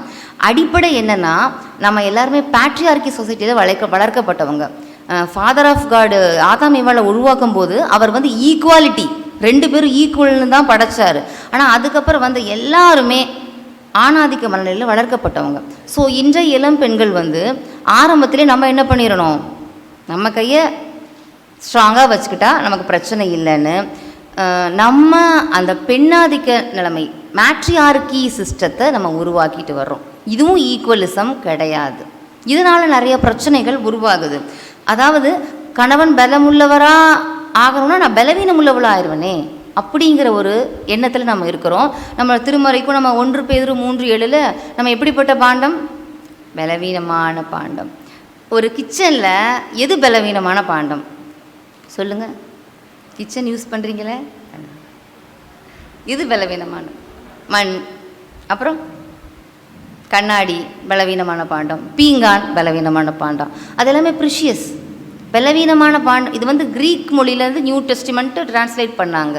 அப்போது மென்மையான பாண்டம்னு தான் ஒரிஜினல் வேர்டு இருக்குது. அதை தமிழில் மாறும்போது பலவீனமானன்னு மாறுது. மென்மையான ஒரு விஷயம், ஹேண்டில் வித் கேர்னு போடுறாங்கல்ல கிளாஸ்க்கு, அது நமக்கு தான். நம்மளை இன்னும் நல்லா பார்த்துக்கணும், இன்னும் நம்மளை ப்ரிஷியஸாக பார்த்துக்கணுங்கிறதுக்காக கடவுள் சொல்லப்பட்டது. அதனால் நம்ம பலவீனமானவர்கள் அல்ல, நம்ம பலமுள்ளவர்கள் அப்படிங்கிற புரிதல் நமக்கு இருக்கணும். விலை மலிவானதல்ல, விலை உயர்ந்ததுன்னு காட்டுறதுக்காக தான் இதை சொல்கிறாங்க. ஒரு 4 சுவருக்குள்ளே ஒரு கணவர் என்கிற ஒரு மனிதனை இமோஷனலி நீங்கள் டாமினேட் பண்ணி நீங்கள் மேட்ரியார்கி என்கிற சிஸ்டத்துக்குள்ளே போனால் இது உங்களுக்கு ஒரு ஸ்டேஜில் பாவமாக மாறும். பாவங்கள் தொடரக்கூடியது, பாவங்கள் வளரக்கூடியது. உங்களுக்கு தெரியும், நம்ம இறந்த பின் நம்ம மேலே மலர்களை போடுறாங்க இல்லையா, அதனுடைய அடிப்படை என்னென்னா, முதல்லலாம் வந்து மலரோட இலை பூ முள் எல்லாம் சேர்த்தி போடுவாங்களாமா. நம்ம செய்ததெல்லாம் நம்மோட வருது, நீங்கள் செஞ்சதெல்லாம் உங்களோட வருது, நம்மளோட பயணிக்குது. இந்த இளமை அழகு யௌவனம் இதை வச்சு நீங்கள் யாரையும் டாமினேட் பண்ணாதீங்க உங்களுடைய கணவர்களை. இது நம்மளுக்கு அப்படியே நம்மளுக்கு திரும்பக்கூடிய தன்மை உடையது. விதைச்சதை அறுப்போம் அப்படின்னு நம்ம ஒன்று படிக்கிறோம். விதைச்சதை எப்படி அறுக்க முடியும்? விதைக்கிறது சின்ன விதை இல்லையா, அதை எப்படி அறுக்க முடியும்னா விதை வளருது வளருது. அப்போ பாவம் என்ன அர்த்தம்? பாவம் வளருகிறது, பாவம் பின்தொடர்கிறது. நீங்கள் ஈக்குவலாக உங்களுடைய கணவரை ட்ரீட் பண்ணுங்கள். நீங்கள் மேட்ரியார்கி சிஸ்டத்தை எடுத்தீங்கன்னா கடவுள் நம்மக்கிட்ட கணக்கு கேட்பார். கடைசியாக நம்ம இப்போ ஏபேருக்கு வரோம். என்ன பண்ணிட்டாரு? ஏபேருடைய வீட்டில் சிசரா வந்து தஞ்சம் புக வராரு. அங்கே வார்ஃபேர்லேருந்து ஓடி வந்து இங்கே இருக்கிறாரு. இந்த ஏபேர் யாருன்னா மோசேக்கு ரிலேஷன். இவரும் எகிப்திலிருந்து வந்தவர் தான். ஆனால் இவர் என்ன பண்ணுறாருனா, அதாவது காணனர்கள் கை ஓங்கன்னா காணனர் கூட சேர்ந்துக்குவார், இஸ்ரவேலர்களோட கை ஓங்கன்னா இஸ்ரவேலர்களோட சேர்ந்துக்குவார். ஒரு அற்ப நன்மைக்காக கட்சி விட்டு கட்சி மாறுகிற ஒரு மனிதர் ஏபேர். இவரோட வீட்டுக்கு தான் இவர் போகிறாரு. ஆனால் அவருடைய மனைவி யாகேல் எப்படி ஒரு பக்தி உள்ள பெண், இஸ்ரவேலர்களை மீட்கும் பணியில் ரொம்ப தீவிரமாக இருக்கிற பெண். அவங்க ஏபேரோட பேச்செல்லாம் என்ன பண்ணுறதில்ல. இதுதான் கடவுளுடைய காம்பினேஷன். என்ன பண்ணுறதில்ல, கேட்கறதில்ல. சிசரா வந்து ரொம்ப டயர்டாக வர ஒருத்தருக்கு பால் கொடுக்குறாங்க. அப்போ அவர் என்ன பண்ணுறாரு, இன்னும் டயர்டாகி தூங்கிடுறாரு. சிசராவை அந்த இடத்துல மரணிக்கிறாரு. யாகேலின் மூலமாக தெய்வ திட்டம் நிறைவேறுது. இந்த அதிகார முடிவு நீங்கள் பார்த்தீங்கன்னா இஸ்ரவேல் பலத்து கொண்டே வந்தது. அதுக்கப்புறம் அவங்களால என்ன பண்ண முடியல, இஸ்ரவேலை ஜெயிக்க முடியல. கடவுள் மீண்டும் ஒரு வாய்ப்பை கொடுக்குறாரு. நமக்கு கொடுத்துக்கிட்டு இருக்கிறது போல, அனுதினமும் நமக்கு கொடுத்துக்கிட்டு இருக்கிறது போல இஸ்ரவேலுக்கு மீண்டும் ஒரு வாய்ப்பை கொடுக்குறாரு. 2 பெண்கள், no phone, no technology, no communication, no follow up. ஆனால் கடவுளோட திட்டம் பக்காவாக நிறைவேறுது. இன்றைக்கி நம்ம ஃபோன்னால் பிள்ளைகளுடைய வாழ்க்கையை டோன்ட் லீடு, நீங்கள் அவங்களுக்காக ஜெபியுங்க, அவருடைய வாழ்க்கை மாற்றப்படும். ஒரு வியாதிக்கு ஏற்ப மருத்துவம் தேவை. அதே போல் ஜெபம் எப்படின்னா, 1 மணி நேரம் ஜெபிக்கிறீங்க, பிரச்சனைகள் அதிகமாக இருக்குது, தனிமை அதிகமாக இருக்குது, உடல் பிரச்சனைகள் அதிகமாக இருக்குது, 2 மணி நேரம், 3 மணி நேரம், 4 மணி நேரம், 4 மணி நேரம் ஜெபிக்கிற ஒரு பெண்ணினுடைய வாக்கு மூலம் கடவுள் என்னை தாங்குவதை நான் உணர்கிறேன், கடவுள் என்னை தாங்குவதை உணர்கிறேன் அப்படின்னு சொல்கிறாங்க. கடவுள் உங்களை தாங்குவதை நீங்கள் உணரணும்னா அதிக நேரம் அவரோட இடைப்பட கற்றுக்கொள்ளுங்கள். கடவுள் தாமே இந்த திருமொழிகளை நமக்கு ஆசீர்வதித்து தருவாராக.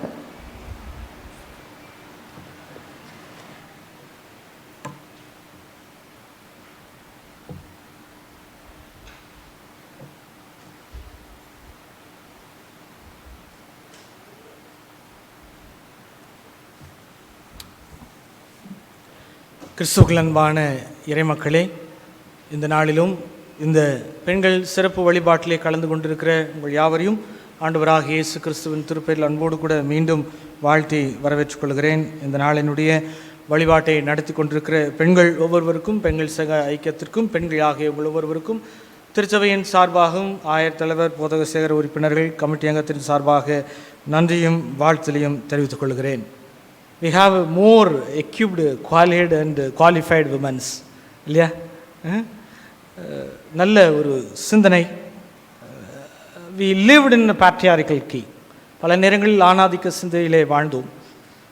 5000 ஆண்டுகளுக்கு முன்பாகவே ஒரு பெண் தீர்க்கதரிசி என்று ஏற்படுகிற பொழுது மிக கடினம். பழைய ஏற்பாட்டில் பெயர்கள் வருவது என்பது அவ்வளவு சுலபம் அல்ல. கானான் ஒரு ஸ்திரீ, பெயர் இருக்காது, ஊர் பேர் தான் இருக்கும். அப்போ தெபோரால் என்கின்ற பெயர் வருவளவுக்கு அவருடைய பணி எப்படி இருந்திருக்க வேண்டும், அவருடைய கடமை எப்படி இருந்திருக்க வேண்டும், அவருடைய உழைப்பு, கடவுளுடைய பக்தி, கடவுளுக்குள்ளாக இருந்த அவருடைய முழுமையான தியாகம், அதுதான் இந்நாள் வரைக்கும் அவரை திருச்சபையின் பெண்கள் ஞாயிறிலே அவரை சிந்திக்க அழைக்கப்பட்டிருக்கிறது. ஒருவேளை பெண்களாகி உங்களுக்கு வீட்டை கட்டுகிறல, புத்தியுள்ள ஸ்திரீ தன் வீட்டை வீடுங்கிறது not only the structure, it is the whole the universe, it's belongs to your in your hands. இந்த உலகத்தை முழுமையாய் கட்டமைக்கிற, கட்டுகின்ற, உங்களை கட்டி எழுப்புகிற ஒரு பொறுப்பை கடவுள் உங்கள் கையில் கடத்திருக்கிறார். அதனால தான் கடவுள் தொடக்கத்திலே பார்க்கிற பொழுது அவர் சொல்லுகிறார், it's not the man is not complete and happiness. மனிதன் முழுமையான நிறைவையும் அவனுக்கு கிடைக்கப்பட்டிருக்கிற அந்த ஆசீர்வாதம் அவனுக்குள் காணவில்லை. எப்பொழுது ஏவாளை கொடுக்கிற பொழுதுதான் அவனுக்குள் அந்த கம்ப்ளீட்னஸ் வந்துதான். அதனால் you are the more responsibility to build not only the structure, the man and those who are belongs to you. So இந்த நாளிலே நானும் உங்களை அன்போடு கூட வாழ்த்துகிறேன். நல்ல ஒரு செய்தி கொடுத்த ஆயிரம் அவர்களுக்கும் நன்றியும் வாழ்த்துலையும் தெரிவித்துக் கொள்கிறேன். அன்பானவர்களே, இன்று 2ஆம் ஆராதனை முடிந்த பிற்பாடு திருமுழுக்கு ஆராதனை, இம்மல்ஸ்ட் பேப்டிசம், முழுக்கு ஞானஸ்தானம் கொடுக்கப்படும். திருச்சபை மக்கள் அதிலும் தங்கி செல்ல உங்களை அன்போடு கூட கேட்டுக்கொள்கிறேன். 4 பிள்ளைகள் இதற்காக ஆயத்தமாக இருக்கிறார்கள். அவர்கள் நேற்றைய தினத்திலே அதற்காக கவுன்சிலிங் வந்திருந்தார்கள்.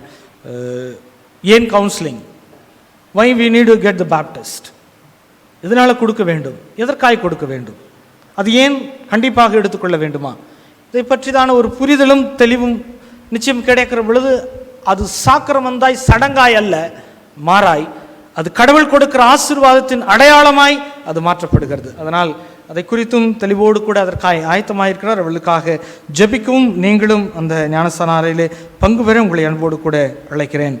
அன்பானவர்களே, தொடர்ந்து 2ஆம் ஆராதனை, பேப்டிசம் ஆராதனை முடிந்த பிற்பாடு திடப்படுத்தல் வகுப்புகள் நடைபெறும். திடப்படுத்தலை பங்கு பெற்றிருக்கிறவர்கள் தவறாமல் இன்னும் 2 வகுப்புகள் தான் இருக்கிறது. நீங்கள் அதிலே தவறாமல் பங்கு பெற உங்களை அன்போடு கூட அழைக்கிறேன். கர்த்தருக்கு வருகிற சித்தமானால் வருகிற அக்டோபர் மாதம் முதல் ஞாயிற்றுக்கிழமை திடப்படுத்தல் ஆராதனை, கன்ஃபர்மேஷன் சர்வீஸ் நடைபெற இருக்கிறது. திருச்சபை மக்கள் அதிலே ஆயத்தமாக இருக்கும். இதற்காக ஜெபிக்கவும் உங்களை அன்போடு கூட கேட்டுக்கொள்கிறேன். அந்த நாள் ஒரே ஆராதனையாக காலை 8:30 மணிக்கு நடைபெறும் என்பதையும் திருச்சபை மக்களுக்கு நாங்கள் அறிவிக்கிறோம். அன்பானவர்களே, இந்த மாதம் 28ஆம் தேதி 4ஆம் ஞாயிற்றுக்கிழமை மாலை 5 மணிக்கு முதியோர் சிறப்பு ஆராதனையாக நாம் அனுசரிக்கிறோம். சென்ற வாரத்தில் அறிவித்தது போல முதியோருடைய பெயர் பட்டியல் அறிவிப்பு பலகைகள் அங்கு போடப்பட்டிருக்கிறது. ஒருவேளை உங்கள் பெயர்கள் விட்டு போயிருப்பின் உங்கள் பெயர்களை நீங்கள் ஆலயத்தின் அலுவலகத்தில் வந்து பதிவு செய்யும்படி உங்களை அன்போடு கூட கேட்டுக்கொள்கிறோம். உங்களுக்கென்று ஒரு சிறப்பு பரிசு ஆயத்தம் செய்யப்பட்டிருக்கிறது. அதற்கான பரிசு கூப்பன், டோக்கன் விநியோகிக்கப்படுகிறது. ஆராதனை முடிந்த பிற்பாடு சிறப்பு கவுண்டர்ஸ் உங்களுக்கு இருக்கும். நீங்கள் அதில் பெற்றுச் சொல்லலாம். ஒருவேளை நீங்கள் வார நாட்களிலே, செவ்வாய்க்கிழமை தவிர மற்ற வார நாட்களிலே நீங்கள் வந்து அந்த பரிசு கூப்பனை பெற்றுச் செல்ல உங்களை அன்போடு கூட அழைக்கிறோம். அன்பானவர்களே, ஒவ்வொரு வருடமும் நம்முடைய ஆலயத்திலே தோத்திர பண்டிகையை கொண்டாடுவது வழக்கம். இந்த வருடம் அக்டோபர் மாதம் 2ஆம் ஞாயிற்றுக்கிழமை 12ஆம் தேதி இந்த வருடத்திற்கான தோத்திர பண்டிகைக்காக நாங்கள் ஆயத்தமாக இருக்கிறோம். திருச்சபை மக்கள் குடும்பங்களாக, பிள்ளைகளாக அந்த நாள் முழுவதுமாய் நாம் பண்டிகையை அனுசரிக்கிறோம். அந்த நாளினுடைய காலை 7 மணிக்கே ஆராதனை தொடங்கி அந்த நாள் முழுவதுமாக நாம் சிறப்பு விற்பனை உண்டு, ஏலம் உண்டு. தொடர்ந்து அநேக விற்பனைகள் என்று ஸ்டால்கள் எல்லாம் போடுவதற்காக ஆயத்தமாகிக் கொண்டிருக்கிறார்கள். ஒருவேளை ஸ்டால் போட வேண்டும் என்று விருப்பம் உள்ளவர்கள், நீங்கள் ஆலயத்திலே ஆயர் தலைவர் அல்லது பொருளர் செயலர், கமிட்டி அங்கத்தினர்கள், தோத்திர பண்டிகையினுடைய கன்வீனர் திரு சுரேஷ்குமார் அவர்களையும் நீங்கள் அணுகும்படி உங்களை அன்போடு கூட கேட்டுக்கொள்கிறேன். அன்றைய நாளினுடைய பிரியாணி பொட்டலத்தின் விலை 200 ரூபாய். இதை நீங்கள் பெற்றுக்கொள்ள உங்களை அன்போடு கூட கேட்டுக்கொள்கிறோம். உங்கள் இல்லம் தேடி ஆயர் மற்றும் குழுவினர்கள், பொது செயற் குழுவினர் உங்கள் ஆயர் இல்லத்திற்கு வருவார்கள். நீங்கள் ஆயத்தமாக இருக்க உங்களை அன்போடு கூட கேட்கிறோம். அன்பானவர்களே, இந்த வருடத்திற்கான முழுமையான தோத்திர பண்டிகையினுடைய காணிக்கையை ஆயர் இல்லம் கட்டும் பணிக்காக நாம் படைக்க இருக்கிறோம். அதனால் இந்த வருடத்தினுடைய ஃபோக்கஸ் அண்ட் தீம், நோக்கம், இந்த வருடத்தினுடைய கடவுள் கொடுத்த ஆசீர்வாதங்கள், நன்மைகள், கடவுள் நமக்கு கொடுத்த பலன், சுகம், புதிய பல பாதைகள் நமக்கு கடவுள் காப்பாற்றி நம்மை வழிநடத்தி தப்புவித்து இப்படி எல்லாம் இதெல்லாம் எண்ணி பார்த்தவர்களாய் தசம பாகமாக அந்த நாளிலே காணிக்கைகளாய் படைக்க இருக்கிறோம். ஏலம் எடுக்கவும் படைக்கவும் தொடர்ந்து அந்த நாளினுடைய முழு வரவையும் அதனுடைய காணிக்கைகள் எல்லாவற்றையும் ஆயர் இல்லம் வலது பக்கத்தில் இருக்கக்கூடிய அந்த இடத்திலே ஒரு புதிய ஆயர் இல்லத்தை கட்டலாம் என்று சொல்லி போது சேர குழுவால் தீர்மானிக்கப்பட்டிருக்கிறது என்பதையும் திருச்சபை மக்களுக்கு நான் அறிவிக்கிறேன். அதற்காக ஆயத்தப்படுங்கள். உதாரணத்துவமாக காணிகளை கொடுங்கள். இதற்கோடு ஜபத்தோடு காத்திருங்கள். அன்று நாளிலே நீங்கள் மகிழ்ச்சியாய் கொண்டாடுங்கள். தொடர்ந்து ஒவ்வொரு வருடமும் ஒரு சிறப்பு தட்டு நாம் வைப்பது வழக்கம். இந்த வருடமும் ஒரு சிறப்பு தட்டு, பழத்தட்டு என்று சொல்கிறோம், அல்லது ஆசீர்வாத தட்டு, எப்படியான ஒரு சிறப்பு தட்டு, ஸ்பெஷல் பிளேட். 25,000 ரூபாய் மதிப்புள்ள அந்த சிறப்பு தட்டுக்கள் ஆயத்தமாக இருக்கிறது. அதிலே தங்கம் மற்றும் வேதாகமும் கடவுளுடைய வார்த்தை அதற்கூடாக பழங்கள் எல்லாம் வைத்து அந்த சிறப்பு தட்டு ஆயத்தமாக இருக்கிறது. கடவுளால் ஏவப்பட்டவர்கள் கர்த்தர் செய்த நன்மைகளை நினைத்து பார்க்கவும், ஆண்டவருக்காய் கொடுக்கவும், படைக்கவும், நன்றி உணர்வோடு அதில் கலந்து கொள்ளவும் நீங்கள் ஒருவேளை அந்த தட்டிலே சிறப்பு தட்டை எடுக்க வேண்டும் என்று விருப்பம் உள்ளவர்களும் உங்கள் பெயர்களை பதிவு செய்யுங்கள். உங்கள் இல்லம் தேடி வருகிற பொழுதும் நீங்கள் அதை உதாரணத்துவமாக ஏற்றுக்கொள்ளவும் உங்கள் அன்போடு கூட அழைக்கிறோம். அன்பானவர்களே, வியாழக்கிழமை காலை 11 மணி முதல் 1 மணி வரை உபாச கூடுகை நடைபெறும். அதில் திருச்சபை மக்கள் உபாசத்தோடு அதில் கலந்து கொள்ளவும், தொடர்ந்து அதில் வந்து ஜெபிக்கவும் உங்களை அன்போடு கூட கேட்டுக்கொள்கிறேன். தொடர்ந்து இந்த கூடுகைகளெல்லாம் ஒரே தலைப்பின் கீழாக பல அருளுகைகளில் ஒரு அருளின் கீழாக பல தலைப்பை நான் பார்த்து கொண்டிருக்கிறோம். அநேகர் நீங்கள் வருகிறீர்கள். இன்னும் நீங்கள் ஜெப வாஞ்சி உள்ளவர்கள், தேசத்திற்காக, திருச்சபைக்காய், நம் குடும்பத்தின் மக்களுக்காய், இப்படி என்று பல நிலைகளிலே we are giving more importance to the prayer. More importance to the prayer. Prayer is it's need and the foundation of the Christian life. நம் வாழ்வினுடைய அடித்தளம் ஜெபம். அதற்காக முழு நேரமாய் அதிலே ஒரு 20 நிமிடம் தான் செய்தி, மற்றும் 1.5 மணி நேரம் ஜெபமும் கடவுளை துதிப்பதும் கர்த்தருக்காய் நன்றி செலுத்துவதுமாக இருக்கும். நீங்களும் இதில் ஜெபத்தோடு நீங்கள் கலந்து கொள்ளவும் உங்களை அன்போடு கூட அழைக்கிறேன். நிறைய பேர் இருக்கிறோம், ஒரு சிலராகத்தான் மீண்டும் மீண்டும் வந்து கொண்டிருக்கிறோம். உங்களுக்கு நேரம் இருப்பின், வீட்டில் இருப்பவர்கள் அல்லது அந்த நாளிலே விடுமுறை எடுத்திருப்பவர்கள் நீங்கள் வியாழக்கிழமைகளில் வந்து பங்கு பெற உங்களை அன்போடு கூட கேட்டுக்கொள்கிறோம். வெள்ளிக்கிழமை மாலை 7 மணிக்கு மாலை ஆராதனை நடைபெறும். திருச்சபை மக்கள் அதிலே பங்கு பெற உங்கள் அன்போடு கூட அழைக்கிறோம். ஸ்கிரிப்சர் யூனியன் மூலமாக நடத்தப்படும் வேதாகம தேர்வு வருகிற 28ஆம் தேதி 4ஆம் ஞாயிற்றுக்கிழமை மதியம் 2 மணிக்கு நடைபெறும். திருச்சபை மக்கள் அதற்காக ஆயத்தப்படுங்கள். அதற்கான விவரங்கள் அறிவிப்பு பலகைகளை போடப்பட்டிருக்கிறது. சண்டே ஸ்கூலிலிருந்து மூத்த பெற்றோர், சீனியர் சிட்டிசன் வரைக்கும் அந்த வேதாகம தேர்விலே நீங்கள் பங்கு பெற அதற்கான ஸ்பெசிஃபிகேஷன், அதில் இருக்கக்கூடிய பகுதிகள் எல்லாம் அங்கு போடப்பட்டிருக்கிறது என்பதையும் உங்களுக்கு நான் அறிவிக்கிறேன். அன்பானவர்களே, நம்முடைய ஆலயத்திலே பல ஆசிரியர்கள் நாம் பணியாற்றி கொண்டிருக்கிறோம். இந்த சமுதாயத்திலே கடந்த நாட்களிலே 2 ஆசிரியர்கள் தங்களுடைய பள்ளியில் 100% மதிப்பெண்ணுக்காக அரசாங்கத்தின் மூலமாய் கௌரவிக்கப்பட்டிருக்கிறார்கள். அரசு பள்ளியில் 100% மதிப்பெண் எடுப்பது என்பது அவ்வளவு சுலபம் அல்ல. கடந்த 2 ஆண்டுகளாக அதையே அதில் செய்திருக்கிறார்கள். அதனால் திருச்சபையின் சார்பாக அந்த ஆசிரியருக்கும் ஆசிரியர் பெருமக்களுக்கும் நன்றியும் வாழ்த்துலையும் தெரிவித்துக் கொள்கிறேன். நிச்சயம் இது ஊழியம், இது வேலை அல்ல. இந்த ஊழியத்தை ஊழியமாய் செய்கிற பொழுது நாம் செய்கிற அந்த பணியானது இந்த சமுதாயத்தில் இட்ஸ் கிவ் த ஹானரிங், அது நமக்கு மிகச்சிறந்த ஒரு மதிப்பை கொடுக்கும். அந்த மதிப்பை அவர்கள் பெற்றிருக்கிறார்கள் என்பதையும் மகிழ்ச்சியோடும் சந்தோஷத்தோடும் நான் தெரிவித்துக் கொள்கிறேன். 10ஆம் வகுப்பிலும் 12ஆம் வகுப்பிலும் அவர்கள் அந்த முழு தேர்ச்சியை கொடுத்திருக்கிறார்கள். அவர்களை திருச்சபையின் சார்பாக வாழ்த்துகிறோம், ஜெபிக்கிறோம். கடவுளுடைய ஆசீர்வாதம் அவர்களோடு என்றும் தங்கியிருக்கட்டும். சென்ற வார காணிக்கை விவரங்கள். ஆராதனை காணிக்கையாக முதல் ஆராதனையாக 17,126 ரூபாயும், 2ஆம் ஆராதனை காணிக்கையாக 19,181 ரூபாயும், மாத சந்தா காணிக்கையாக 68,610 ரூபாயும், நன்றி காணிக்கையாக 77,180 ரூபாயும், நற்செய்தி பணி காணிக்கையாக 24,850 ரூபாயும், ஞாயிறு பள்ளி மூலமாய் பெறப்பட்ட காணிக்கை 3,845 ரூபாய், ஃபாஸ்டிங் பிரேயர் மூலமாய் பெறப்பட்ட காணிக்கை 1,003 ரூபாய், வெள்ளி மாலை ஆராதனை காணிக்கையாக 1,312 ரூபாய், ஹார்வெஸ்ட் மூலமாய் பெறப்பட்ட நிலுவைத் தொகை 2,000 ரூபாய், ஆயிர இல்ல சந்திப்பின் மூலமாய் பெறப்பட்ட காணிக்கை 2,650 ரூபாய், ஞாயிறு ஏலம் மூலமாய் பெறப்பட்ட காணிக்கை 900, சமுதாய கூடம் மூலமாய் பெறப்பட்ட வரவு 9,000, உண்டியல் மூலமாய் பெறப்பட்ட காணிக்கை 3,988, பிரியாணி டோக்கன் விற்பனையின் மூலமாய் பெறப்பட்ட காணிக்கை 50,600, பரிசு கூப்பன் மூலமாய் பெறப்பட்டவை 7,000, இல்ல சந்திப்பின் மூலமாக ஹார்வெஸ்டுக்கென்று நன்கொடையாய் பெறப்பட்ட காணிக்கை 65,200. டிஆர்எஃப் நிதி மூலமாய் பெறப்பட்ட வரவு 8,200 ரூபாய் என திருச்சபை மக்களுக்கு அறிவிக்கிறோம். அன்பானவர்களே, இன்று தொடங்கி இந்த வாரம் முழுவதுமாய் தங்கள் பிறந்தநாள் மற்றும் திருமண நாள் கொண்டாடுவர்கள் பெயர்களை நான் வாசிக்கிறேன். இன்று 14/9/2025 மிஸ்டர் பிரேம்குமார், மிஸ்டர் ஞானஜராஜ். 15ஆம் தேதி Miss Grace Christina, Miss Jennifer. 16ஆம் தேதி Miss Avianna, Mr Joel Andrews. 17ஆம் தேதி Mr Vivinraj, Mr Jagadeesan, Mr Yakkob, Miss Jenisa Rinsi, Mr Sam Winsor, Miss Harinisi. 18ஆம் தேதி Mr Samlin Daniel, Mr Joshua Nithin, Mrs Priya Prabhakar, Mr Joseph Dhiraviyam, Mr John Wilson. 19ஆம் தேதி Mr Joshua Raj, Mrs Vidhya Stanley Thomas, Mrs Geetha Ayyaperumal, Mrs Shamala G Nelson, Mrs Lilly Rose, Mr James baby Saha Jain Godwin,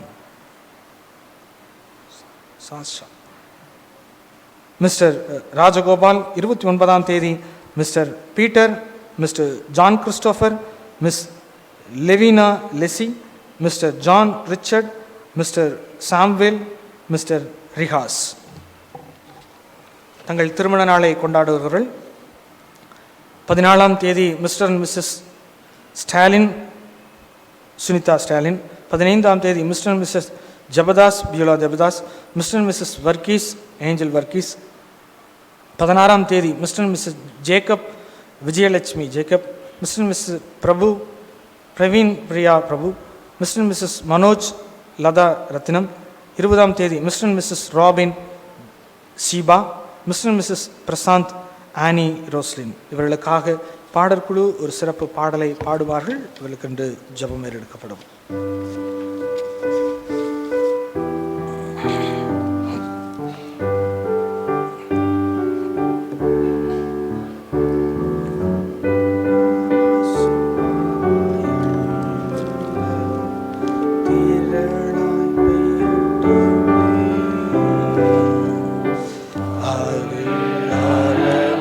பேயும் உறுதி வாக்கிதுவே, ஆறுதல் தேறுதல் செய்யும் சபையை உயிர்ப்பிக்குமே. அருள் ஏறா அருள் அவசியமே, அற்பமாய் சொற்பமாய் அல்ல பேரளாய் பெய்யட்டுமே. ஜெபம் செய்வோம். இரக்கமுள்ள ஆண்டவரே, எங்கள் வாழ்வில் நீ தந்த ஒவ்வொரு நன்மைகளையும் எண்ணி பார்த்து நடி செலுத்தவும். தன்னுடைய பிறந்த நாளையும் திருமண நாளையும் கொண்டாடுகிற மக்களுக்காக நாங்கள் ஜெபிக்கிறோம். கர்த்தரின் ஜெபத்தை கேட்டார், என்னை ஏற்றுக்கொண்டார், கடவுளுக்கு ஸ்தோத்திரம் என்கின்ற சங்கீதக்காரன் வார்த்தைகளைப் போல ஆண்டவர் இந்நாள் வரைக்குமா எங்கள் ஜெபங்களை கேட்டு எங்களை ஏற்றுக்கொண்டு எங்களை வாழ்விக்கும், எங்களை வழிநடத்தவும், எங்களை மீட்கும், தொடர்ந்து பயணிக்கவும் ஆண்டவர் செய்த நன்மைகளும் கிருபைகளையும் ஏராளம் என்று நம்முடைய சமூகத்தில் காத்திருந்து ஜெபிக்கிற பொழுது கர்த்தர் கொடுக்கிற புதிய நன்மையின் ஆசீர்வாதங்கள், புதிய வருடத்தினுடைய கிருபைகள், இது எல்லாவற்றையும் எங்கள் அன்பு பிள்ளைகள் பெற்றுக்கொள்ளவும் வாழ்ந்து சுகித்திருக்கும் நாங்கள் திருச்சபையாய் இணைந்து ஜெபிக்கிறோம். சுவாமி, தொடர்ந்து ஜெபத்திலே காத்திருக்கும் அந்த காத்திருப்பல் கடவுளுடைய ஏற்றுதலை என்று பெற்று வாழ்ந்து சுகித்து உமக்குள்ளாய் இன்னும் அநேக ஆசீர்வாதங்களை பெற்று அன்பின் குடிமக்களாக வாழ நிற்கிறவை பாராட்டும். சுவாமி, தாயின் கருவில் உருவாகும் முன்னே எங்களை அழைத்த ஆண்டவர் இன்னும் பல ஆண்டுகளாக நாங்கள் இந்த பூமியிலே வாழவும் சொந்தமாக்கிக் கொள்ளவும் தொடர்ந்து வாழ்விக்கும் எங்களுக்கு கிருபை செய்யும். இல்லத்தின் தலைவராய் நீர் இருக்கிற பொழுது எங்களுக்கு எதுவும் இல்லை என்பது இல்லை என்ற பாடலின் வரிகளைப் போல நீர் இருந்து அந்த இல்லத்தின் தேவைகளை சந்தித்து தலைவராய் இருந்து ஒவ்வொன்றும் நிறைவாய் வழிநடத்தி அவர்களை பூரண நன்மையால் நீர் பலப்படுத்தும்படியாய் நாங்கள் ஜெபிக்கிறோம். இந்த நன்மையும் கிருபையும் ஆசீர்வாதம் இந்த பூமியிலே வாழ்கிற ஒவ்வொரு வருடமும் அவர்கள் பெற்றுக்கொள்ளவும் வாழ்ந்து சுகித்திருக்கும் நீர் கிருபை செய்யும். இயேசு கிறிஸ்துவின் திருப்பெயரில் வேண்டுகிறோம் அன்பு நிறைந்த நல்ல தந்தையே, ஆமேன். அன்பானவர்களே, சென்ற வாரத்திலே ஆசிரியர்களுக்கென்று ஒரு சிறப்பு ஜெபம் ஏறெடுத்தோம். அப்பொழுது பரிசு பொருட்கள் கிடைக்காதவர்கள் அலுவலகத்திற்கு வாருங்கள். உங்களுக்கு என்று அந்த பரிசு பொருட்கள் வாங்கி வைத்திருக்கிறோம். நீங்கள் பெற்றுச் செல்லும்படியும் உங்களை அன்போடு கூட அழைக்கிறோம். தொடர்ந்து ஆண்டவருக்கு நன்றி செலுத்துவதற்கு உதவியாய் கிறிஸ்துவ கீர்த்தனைகளிலே 105வது கீர்த்தனையும் 279வது புத்தரிசி பாடலையும் பாடுகிற பொழுது நம்மையும் நம்முடைய காணிக்கையும் ஆண்டவருக்கு என்று நாம் படைப்போம்.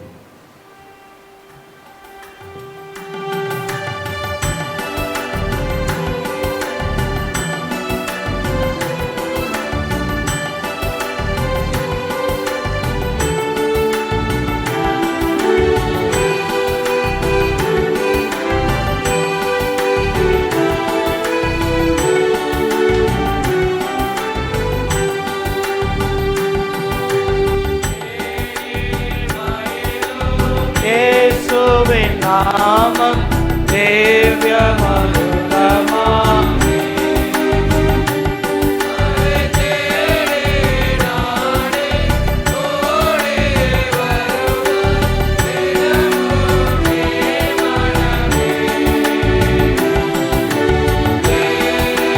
மயிலோ இயேசுவின் நாமம் தேவ்ய மதுரமாமே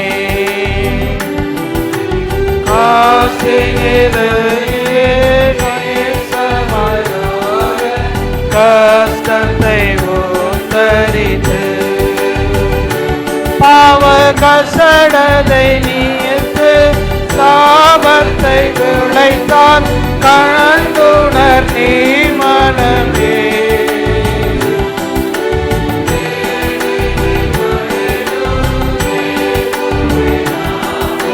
தேவ்ய மதுரமாமே பாவியை மீட்க பாவியை உயிரை ஆமே உயர்ந்தவரா பாதை நிலை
ஜெபம் செய்வோம். மகா இருக்கும் கிருபை நிறைந்த நல்ல ஆண்டவரே, உம்முடைய கரங்களில் அநேக ஆசீர்வாதங்களை பெற்றவர்களாயும் சமூகத்திலே உமக்கு காணிக்கையாய் நாங்கள் படைத்திருக்கிறோம் சுவாமி. இந்த நன்மைகள் எல்லாம் நினைத்து பார்த்து நன்றி காணிக்கையாக, ஸ்தோத்திர காணிக்கையாய், பிறந்த நாள், திருமண நாள், கடவுள் இணைத்த குடும்ப உறவு, கர்த்தர் கொடுத்த ஆசீர்வாதம், கடவுள் எங்களுக்கு கொடுத்திருக்கிற புதிய ஆண்டு என்று சொல்லி ஒவ்வொன்றையும் நினைத்து பார்த்து நன்றி செலுத்தி உமக்கு காணிக்கையாய் நாங்கள் படைத்திருக்கிறோம். இதெல்லாவற்றையும் நீர் ஏற்றுக்கொள்ளும் சுவாமி. பொது காணிக்கைக்காக, மாத சந்தா காணிக்கைக்காய், பிறந்த நாள், திருமண நாள் காணிக்கை என்று சொல்லி கர்த்தர் எங்களுக்கு கொடுக்க போகிற ஒவ்வொரு நன்மையும், எதிர்நோக்குகிற பிஸ்னஸ் காரியங்கள், இப்படி என்று ஒவ்வொன்றையும் ஆண்டவரே நாங்கள் நினைவு கூர்ந்து உமக்கென்று நாங்கள் படைத்திருக்கிறோம். இது நீர் அங்கீகரியும், ஆசீர்வதியும், வழிநடத்தும். இயேசு கிறிஸ்துவின் திருப்பெயரில் வேண்டுகிறோம் அன்பு நிறைந்த நல்ல தந்தையே, ஆமேன். கர்த்தர் உங்களோடு இருப்பாராக. கர்த்தாவே எங்களுக்கு இறங்கும். பரமண்டலத்தில் இருக்கிற எங்கள் பிதாவே, உம்முடைய நாமம் பரிசுத்தப்படுவதாக, ராஜ்யம் வருவதாக.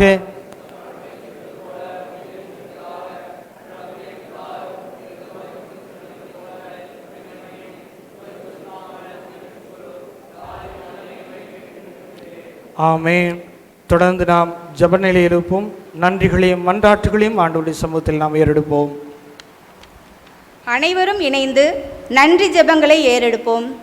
எனவே நன்றி ஆண்டவரே என்று மறுமொழி சொல்ல அனைவரும் அழைக்கப்படுகிறீர்கள். முந்தைய காலத்தில் பெண்களுக்கு கல்வி மறுக்கப்பட்டது. இன்று பெண்கள் எந்த துறையிலும் படிக்க முடிகிறது. பொறியியல், மருத்துவம், விண்வெளி ஆராய்ச்சி, வணிக மேலாண்மை என எல்லா துறைகளிலும் முன்னணியில் உள்ள எங்களுக்கு நாங்கள் விரும்பும் பாடத்தை படிக்கும் சுதந்திரத்தையும் அளித்ததற்காக நன்றி ஆண்டவரே. வேலைவாய்ப்பு மற்றும் பொருளாதார சுதந்திரம் கிடைத்து இன்று எங்கள் தேவைகளையும் எங்களின் குடும்ப தேவைகளையும் பூர்த்தி செய்யும் சக்தியை அளித்ததற்காக நன்றி ஆண்டவரே. தொழில்நுட்பம் மற்றும் தகவல் தொடர்பு மூலமாக இன்று வீட்டிலிருந்தே வேலை செய்யும் வாய்ப்பு, ஆன்லைனில் வணிகம் செய்தல் போன்றவையால் குடும்பத்தையும் வேலையையும் சமநிலைப்படுத்த கடவுள் அளித்த தொழில்நுட்பத்திற்காக நன்றி ஆண்டவரே.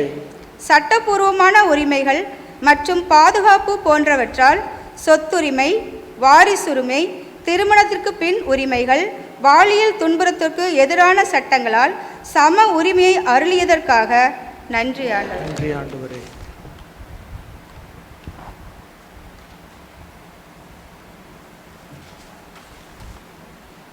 தொடர்ந்து நன்றி ஜெபங்களை ஏறெடுப்போம். எனவே நன்றி ஆண்டவரே என்று மறுமொழி சொல்ல அனைவரும் அழைக்கப்படுகிறீர்கள். சுகாதாரம், மருத்துவ வசதிகள் மற்றும் ஆரோக்கியம், முன்கூட்டியே தடுப்பு மருத்துவ சோதனைகள், தாய் மற்றும் குழந்தை ஆரோக்கியத்திற்கான மேம்பட்ட வசதிகள், உடல் மற்றும் மன ஆரோக்கியத்தை பற்றிய விழிப்புணர்வையும் ஆரோக்கியத்தை கவனித்துக் கொள்ளும் அறிவையும் அளித்ததற்காக நன்றி ஆண்டவரே. குடும்பத்தில் முடிவெடுக்கும் உரிமை, குடும்ப விஷயங்களில் கருத்து சொல்வது, முக்கியமான முடிவுகளில் குடும்ப தலைவியாக பங்கெடுப்பது என்று எங்கள் கருத்துக்கு மதிப்பு தரும் குடும்பத்தினருக்காக நன்றி ஆண்டவரே. பயணம், இசை, கலை, விளையாட்டு என எதுவாக இருந்தாலும் அதில் திறமைகளை வெளிக்காட்டவும் வளர்த்து கொள்ளவும் ஈடுபட நேரமும் வாய்ப்பும் சுதந்திரமும் அளித்த நல்ல குடும்பத்தை எங்களுக்கு அளித்தவரே நன்றி ஆண்டவரே. பெண்களின் பங்கை உம்முடைய ஊழியத்தின் மூலமாகவும் ஆலயத்தில் எங்களது தன்னார்வ பணிகளின் மூலமாகவும் மிளிரச் செய்கிற எல்லாம் வல்ல கடவுளே உமக்கு நன்றி ஆண்டவரே.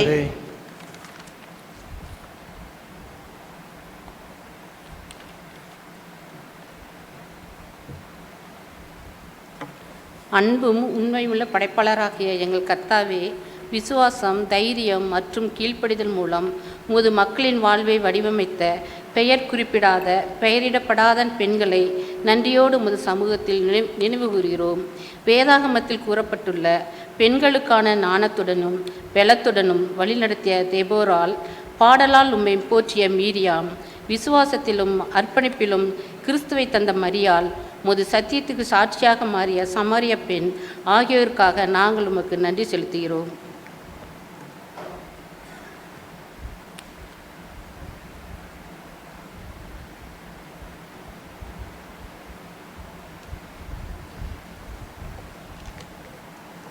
வரலாற்றிலே நாங்கள் காண்கிறபடி உமது அழைப்புக்கு கீழ்ப்படித்த பெண்களையும் நாங்கள் நினைவு கூறுகிறோம்.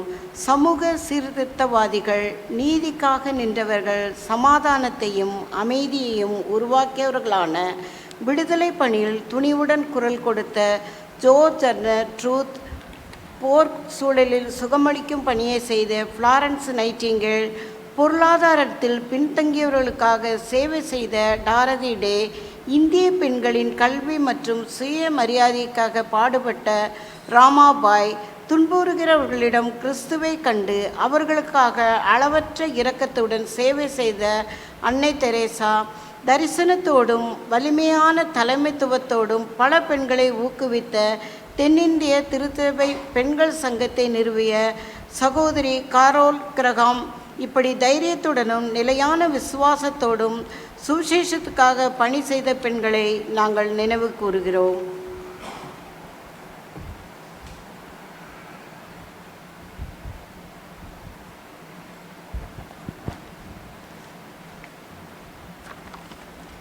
அனைவரும் இணைந்து மன்றாட்டு ஜெபங்களை ஏறெடுப்போம்.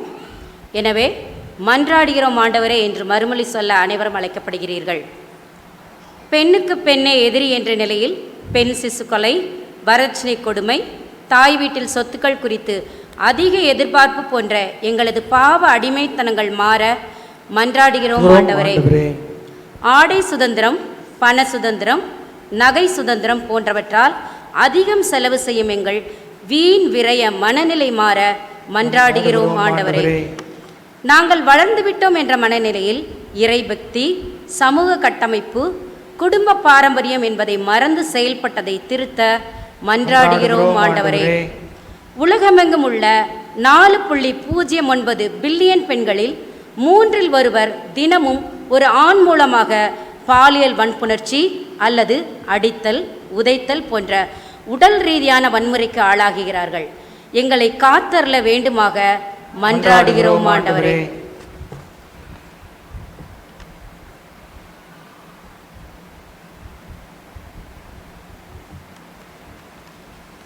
தொடர்ந்து மன்றாட்டு ஜெபங்களை ஏறெடுப்போம். எனவே சபையார் எல்லாரும் மன்றாடுகிறோம் ஆண்டவரே என்று மறுமொழி சொல்ல அனைவரும் அழைக்கப்படுகிறீர்கள். எங்கள் இளம் பெண்கள் குடும்ப வன்முறை, கல்வி மறுத்தல் மற்றும் சுகாதார பராமரிப்பு இல்லாமை, வேலை இடங்களில் ஊதிய இடைவெளிகள் மற்றும் சமூக அழுத்தங்கள் போன்ற ஏற்றத்தாழ்வுகள், பாகுபாடுகள் அகற்றப்பட மன்றாடுகிறோம் ஆண்டவரே. வறுமை, தனிமை, உடல் பிரச்சனைகள் ஆகியவற்றால் பாதிக்கப்பட்டுள்ள எங்கள் வயதான தாய்மார்களுக்காக மன்றாடுகிறோம் ஆண்டவரே. புகைப்பழக்கம், மதுபானம் போன்ற அடிமைத்தனத்தால் பாதிக்கப்பட்டோருடன் இணைந்து வாழும் தாய், மனைவி, சகோதரி, பிள்ளைகள் என்று துன்புறும் ஒவ்வொரு பெண்களுக்காகவும் மன்றாடுகிறோம் ஆண்டவரே. எங்கள் ஆலயத்தினுடைய பெண்கள் கடவுள் அருள், கடவுளை தேடும் இதயம், நீடித்த ஆயுள், மன அமைதி, பொருளாதார நிறைவு, மகிழ்ச்சியான குடும்ப வாழ்வு என்று அனைத்து நன்மைகளையும் பெற்று வாழ்வாங்கு வாழ மன்றாடுகிறோம் ஆண்டவரே.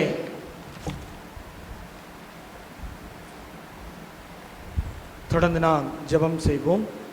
அதிகமாய் நேசிக்கிற நல்ல ஆண்டவரே, நாங்கள் எடுத்த மன்றாட்டுகளையும் நன்றிகளையும் நீர் ஆசீர்வதித்து தாரும். இப்பொழுதும் சமூகத்திற்குள்ளாக யாரெல்லாம் என்னென்ன விண்ணப்பங்களோடு, வேண்டுதல்களோடு, தேவைகளோடு, தங்களுடைய காரியங்களுக்காய் கர்த்தர் எல்லாவற்றும் செய்து முடிக்க வேண்டும், இந்த மாதத்திலே இந்த ஆசீர்வாதத்தை நாங்கள் பெற்று சுகித்திருக்க வேண்டும் என்று சொல்லி இந்த விண்ணப்பங்களை எல்லாம் சமூகத்தில் தெரிவித்துக் கொண்டிருக்கிறார்கள். அவர்களை எல்லாம் நீர் ஆசீர்வதியும் சுவாமி. சின்னஞ்சிறு பிள்ளைகள் முதல் பெரியோர் வரைக்குமாய் மாறாத உடைய பிரசன்னம், மகிமுள்ள கரமும் அவர்களை தொடர்ந்து வழிநடத்தும், பாதுகாக்கும், பராமரித்துக் கொள்ளவும் நாங்கள் ஜெபிக்கிறோம். பாதத்தில் அர்ப்பணிக்கிறோம், நீரே வழிநடத்தும். இயேசு கிறிஸ்துவின் திருப்பெயரில் வேண்டுகிறோம் அன்பு நிறைந்த நல்ல தந்தையே, ஆமேன். என் ஆத்துமாவே கர்த்தரை ஸ்தோத்திரி, என் முழுலுமே பரிசுத்த நாமத்தை ஸ்தோத்திரி.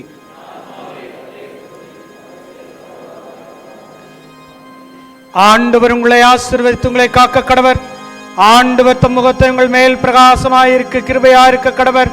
ஆண்டவர் தம் முகத்தை உங்கள் மேல் பிரசன்னமாகி இப்பொழுதும் எப்பொழுதும் உங்களுக்கு சமாதானம் கட்டளையிட கடவர்.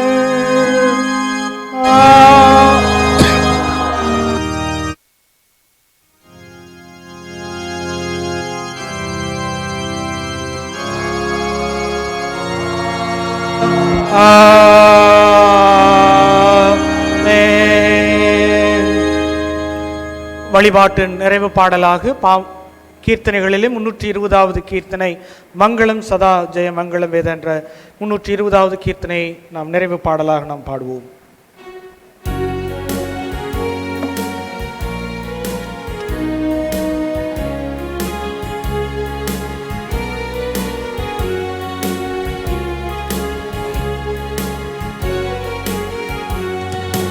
மங்களம் சதா ஜெய மங்களம் வேதா எங்கள் சுங்கம் உங்களுக்கு மங்களம், எங்கள் சுங்கம் மங்களுக்கு மங்களம் சதா. அனைத்து காத்தவா உலக அனைத்து படைத்தவா, அனைத்து காத்தவா உலக அனைத்து படைத்தவா, இணையெல்லாம் பிதாவும் வந்து மங்களம் சதா, இணையெல்லாம் பிதாவும் வந்து மங்களம் சதா.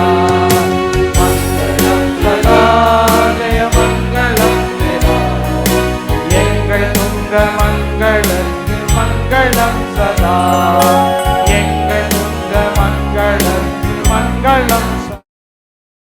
இயேசு நாயகா என் நேசநாயகா, இயேசு நாயகா என் நேசநாயகா, ஆசில்லாத சுவனுமக்கு மங்களம் சதா, ஆசில்லாத சுவனுமக்கு மங்களம் சதா.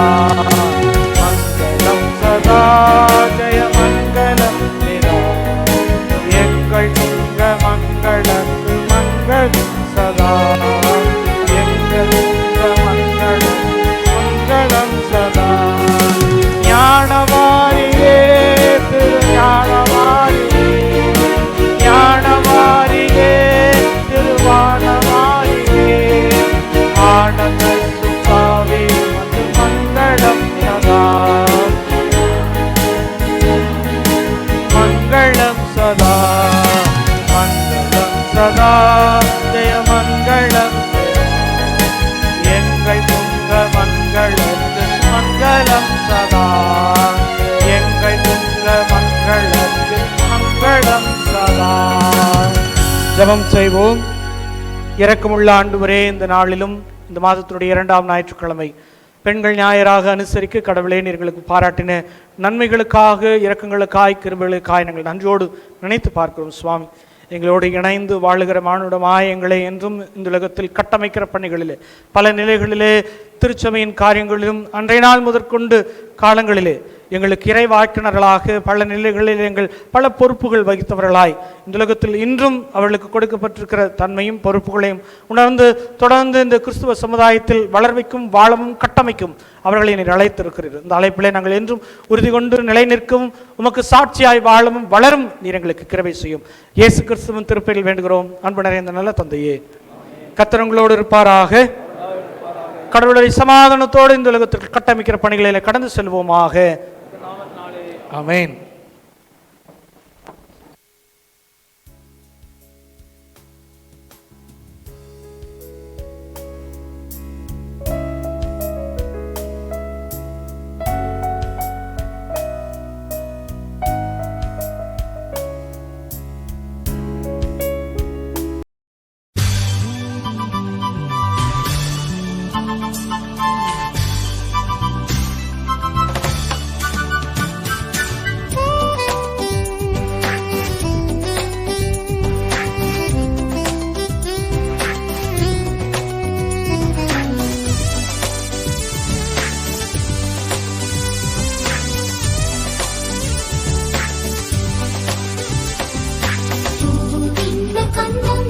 சோலையாயிடும் நல்ல தண்ணீரோடும் பள்ளத்தாக்கிலேயும் இயேசுநாதத்தின் சந்நிதி மோட்சம் நாடுவே, விண்ணில் சோடும் தீரம் நோக்கி ஓடுவே. பின் செல்வேன் பின் செல்வேன் எங்கேயும் எப்போதும் பின்னே செல்லுவேன். பின் செல்வேன் பின் செல்வேன் காட்டும் பாதை எல்லாம் செல்